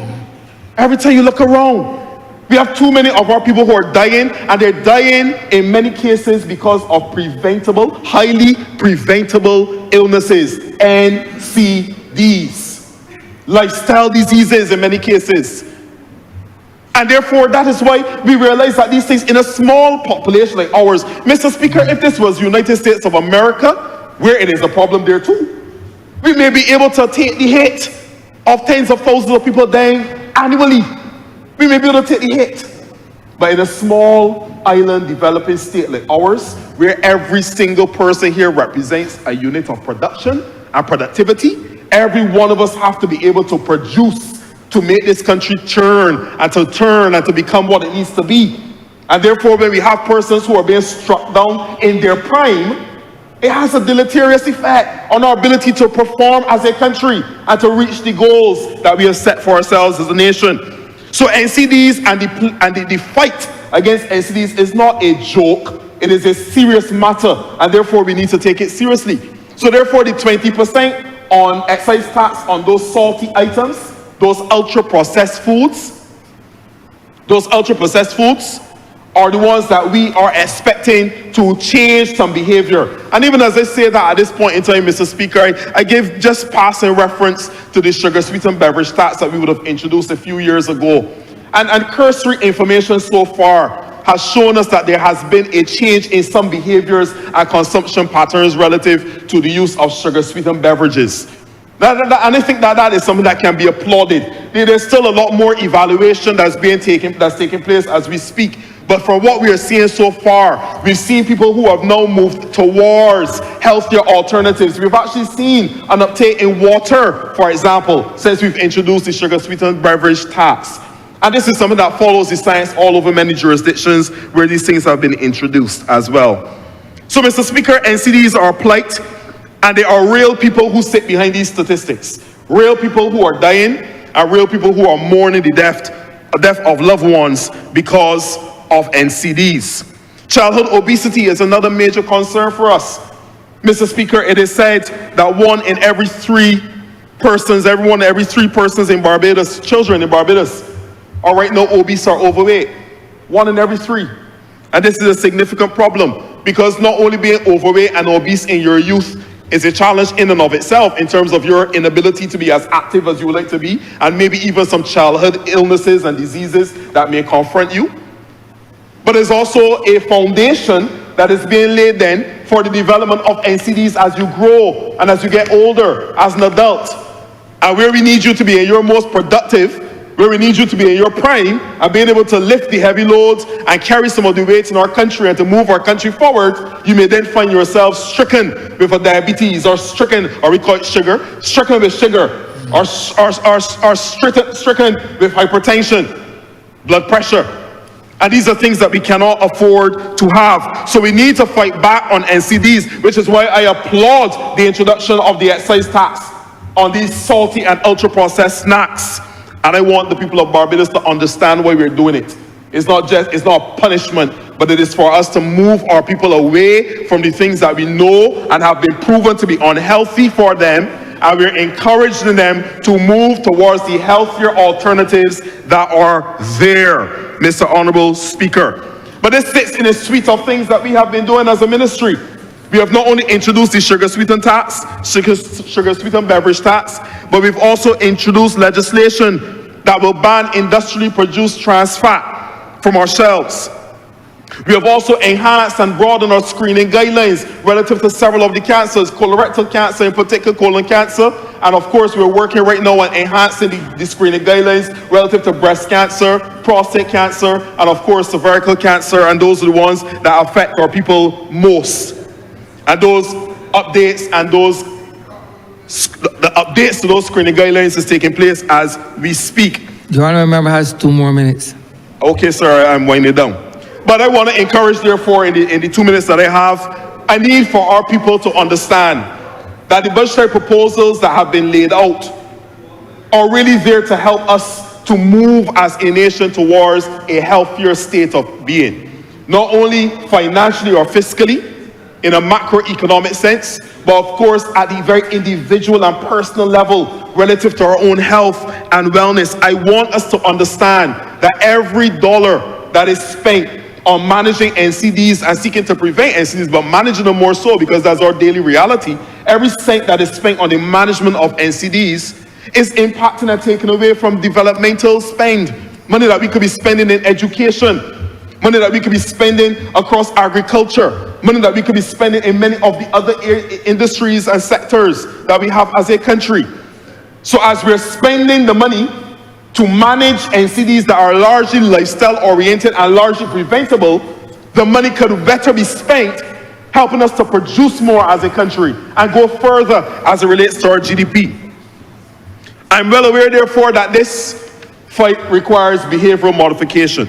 And that is why I'm also pleased that the Honourable Minister of Finance has placed at the disposal of the Ministry of Health and Wellness $1 million per year for the next 2 years to focus on education relative to health and behavioral modification.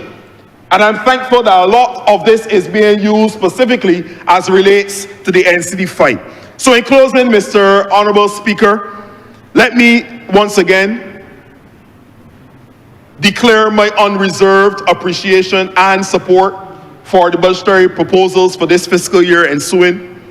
Let me thank the Honourable Member and Minister of Finance for that which has been done on the behalf of the Ministry of Health and Wellness, and I think even by extension the people of Barbados. I look forward to continuing to work with the Senior Minister and the Ministry of Health and Wellness and the entire team as we seek to help our people to live healthier and happier lives. And I want to, the last statement that I will make is to encourage all of my fellow citizens, take personal responsibility for your health and wellness.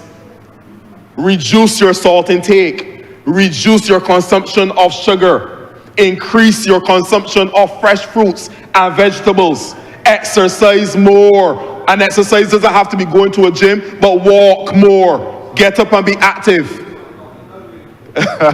That's true. He's a good man too. And by that token, Mr. Speaker, I believe that if we all take personal accountability and responsibility, that we will become a healthier, wealthier nation and people. With those few words, I'm obliged. Honourable Member for St. Lucie. Honourable members, Mr. Speaker, sir, I rise today to make a contribution to this debate, being very thankful and grateful for what has been done on the behalf of the good people of St. Lucie. Between yesterday and this morning, or the first half of the day, we've had the unfortunate circumstance where we listened to the tortuous and rambling speech for over 9 hours of the leader of the opposition. This speech, Mr. Speaker, sir, I can best describe as political masturbation.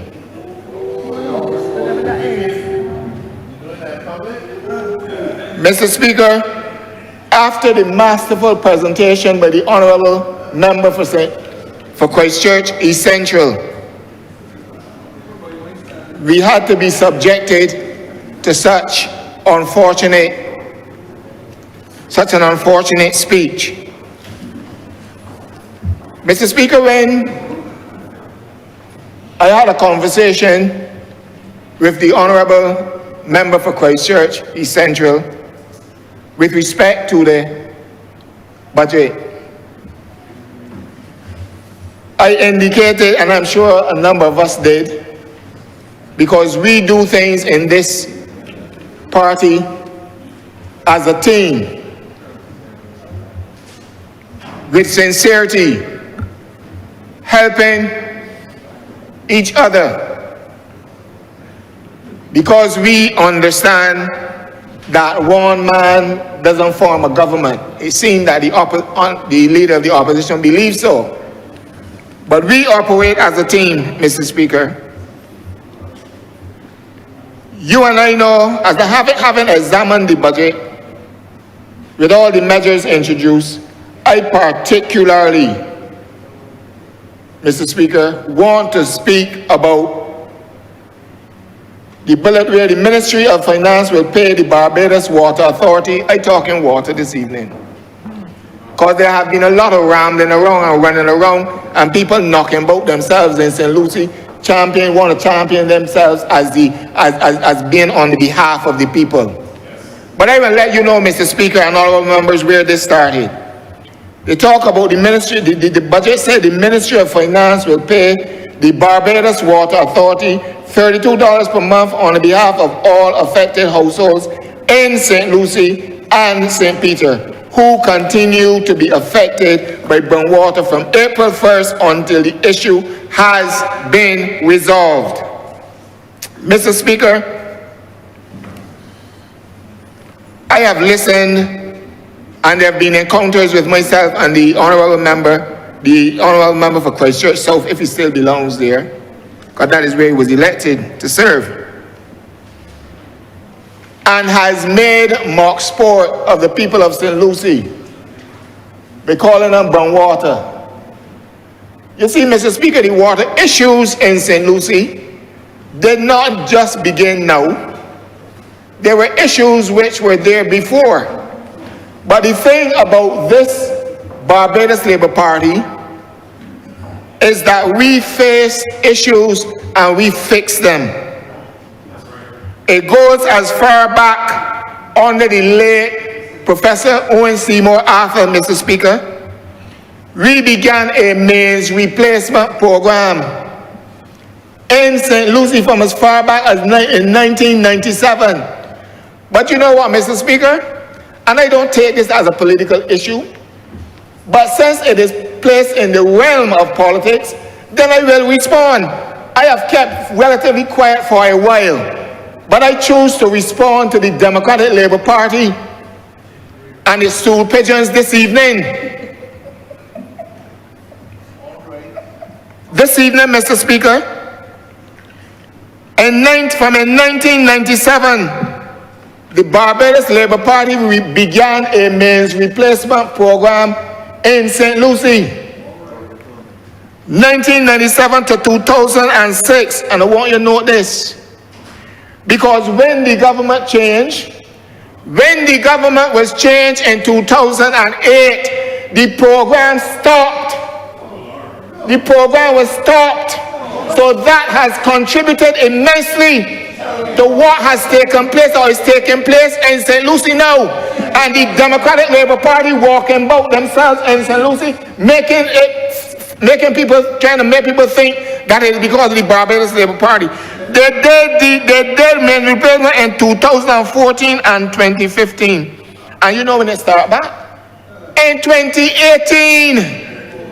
In 2018. When the Barbados Labour Party came back to office and I became the Honourable Member for St. Lucie,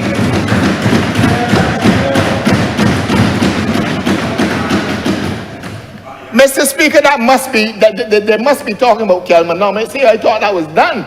But it seems that Kelmanomas has now come back, has been resurrected. Because with 7 years as MP, 7 years, Mr. Speaker, a lot has been done in my constituency as opposed to the 42. 18 plus 24, the 42 under the Democratic Labour Party representative. 42 years as opposed to 7. But I make sure there are 7 years of plenty. We fixing roads. We fixing the water problem. We fixing roads. We fixing housing. Welfare services, we fixing. I ask the people of St. Lucie, hold strength. Because we are working on your behalf, Mr. Speaker. We are working on your behalf. So with this means replacement program, we have touched a number of districts, Mr. Speaker. Checker Hall, Content, Lambert, Little Bay, Lowlands, Allendale, River Bay, Chance Hall, Crab Hill, Coconut Hall, Allendale, Colleton, Gibbets, the latest ones to be dealt with. We are about business, we are about working, we are about doing things on the behalf of the people. So when the minister in the Ministry of Finance announced, Mr. Speaker, that we will be paying, the government will be assisting the people of St. Lucie in this situation, not caused by themselves, not caused by the government, but because of the neglect that visited itself upon the people. The farmers, Mr. Speaker, and they had the opportunity to serve in the Ministry of Agriculture. The farmers at Mount Poirier, the farmers at Spring Hall and Lease will now be the beneficiaries of access to water from BWA at $1 per cubic meter. We promised them that, Mr. Speaker, and we delivered, and I want to thank and congratulate the Honourable Member for St. Philip South. The Leader of the Opposition often talks about us as being self-congratulatory and all of that there. But he is jealous because there's nobody that congratulates him. The only thing that congratulates him is about divide and rule. About divide and rule. That's the only thing you can congratulate him about.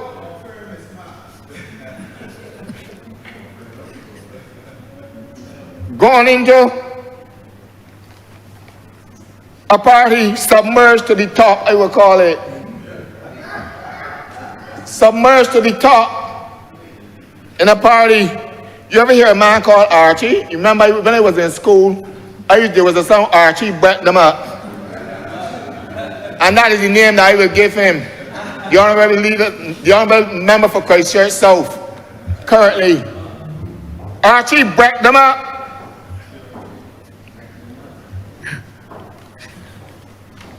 But that is not the kind of politics we practice, Mr. Speaker, on this side of this house. We are persons, we don't agree on everything, but we talk and we work things out. We operate as a team, Mr. Speaker. That is why such a comprehensive budget could be presented to the people of Barbados, where everyone from Christchurch to St. Lucie from St. Joseph to St. John, St. Thomas, all over, every individual could benefit based on the policies introduced. Mr. Speaker, I've been told, with respect to the duties on commercial kitchen equipment, again, ordinary citizens who may have a small business with cooking will benefit from this. This is a government, and it wants to be portrayed. It wants to be portrayed, and people walking away masquerading as they are persons advocating for the poor. Not at all. If you were advocating for the poor, you would have been looking out for the lady that was sleeping under the bridge in Christchurch South that you ran from. You would have been doing that, but left would have been, look, don't come into this honorable chamber. That is why people do not have, that is why, unfortunately, because of the bad example set by some people who, by some strange happening, become members of this house, but then they forget their pledge to the people that they're supposed to be serving. Like the honorable member for Christchurch South ran off and did not take care of this lady. And as I understand it, who has now gone to the great beyond.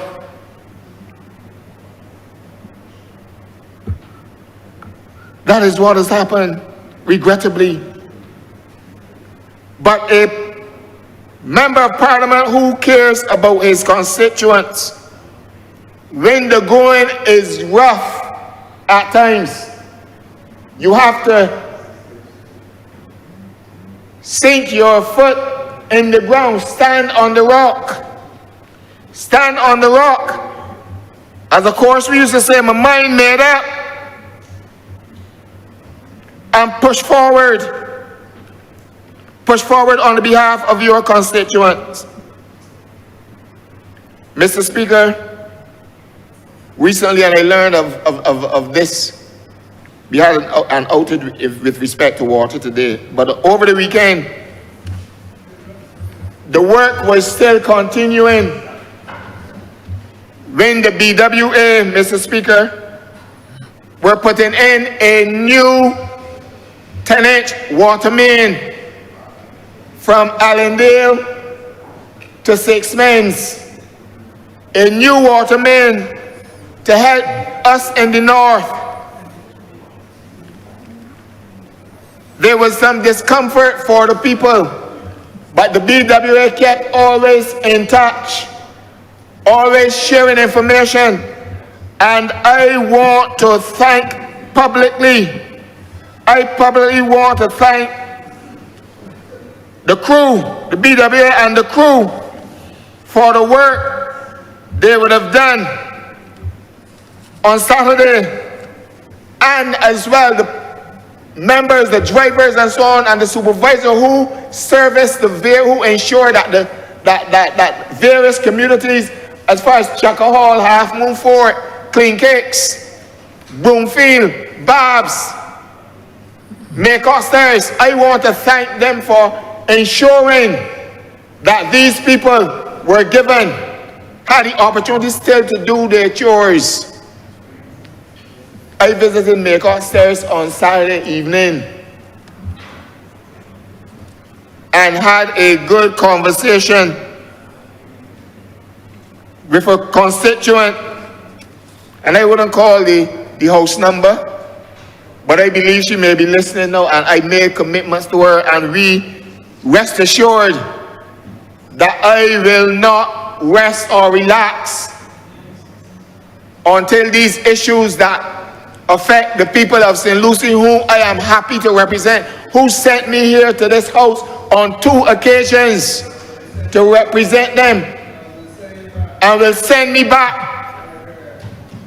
By nature of the work that I intend to put in and by nature of what the government is doing on the behalf of the people of St. Lucie and Barbados.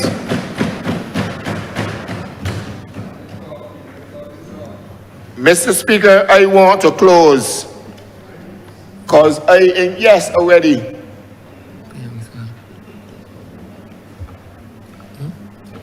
I want to say, Mr. Speaker, and with respect to the housing program in St. Lucie now, because I told you about water, I'm going to tell you about the housing. Obviously, with housing, you must improve the service delivery in terms of water.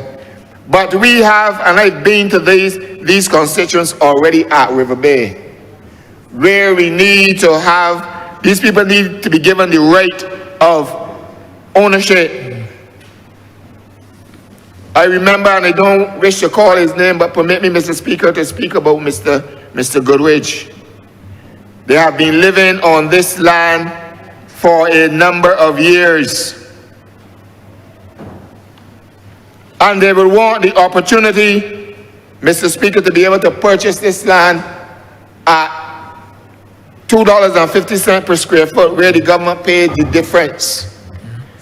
I assure the people of River Bay, I assure them that I will continue to pursue this matter with every ounce of energy that I have. Every bit of it, Mr. Speaker, to ensure that they own what people term as a piece of the rock. To the people at Coconut Hall, we have put in all the roads and the water systems in Coconut Hall. And we're moving forward, Mr. Speaker. I have said to the minister, we need to get things in place for people to begin to pay down. I've said to them, go do your mortgage certificates, make your application to the National Housing Corporation, because we want to move quickly on that work. Things happening, Mr. Speaker, in St. Lucie. So anybody that now come and figure that I wouldn't call them that, honorable member for St. Lucie. You said Johnny who? I wouldn't call them that. Anybody that now comes and all of a sudden believes St. Lucie is now and thinks St. Lucie is up for grabs. Let me tell you something from this honorable chair. You got another thing coming. Not tomorrow, not any other time. This honorable member will continue to work hard on the behalf of the people of St. Lucie. I want to say in closing, there's a song we sing. And at church, I'm a Christian, Mr. Speaker. When Israel out of bondage came, St. Lucie out of bondage, out to the hands of the Democratic Labour Party, a sea before them lay, and the Lord reached down his mighty hand and rolled the sea away. So forward still is Jehovah's will. St. Lucie moving forward. Though the billers don't care who come and they talk chalk, with a concrete chair, we pushing ahead. Because the good Lord has rolled the sea away. I thank you and I commend this budget to the people of St. Lucie and the people of Barbados. Thank you, Mr. Speaker. Honourable member for St. Mr. Joseph. Speaker, I beg to move that we suspend our sitting for a period of 10 minutes to quarter. Well, it's been seconded, so. The question is that this honourable chair is suspended until 5:45 p.m. All those honourable members in favour, please say aye. Those against, please say no. Me think the ayes have it. This honourable chair stands suspended until 5:45 p.m.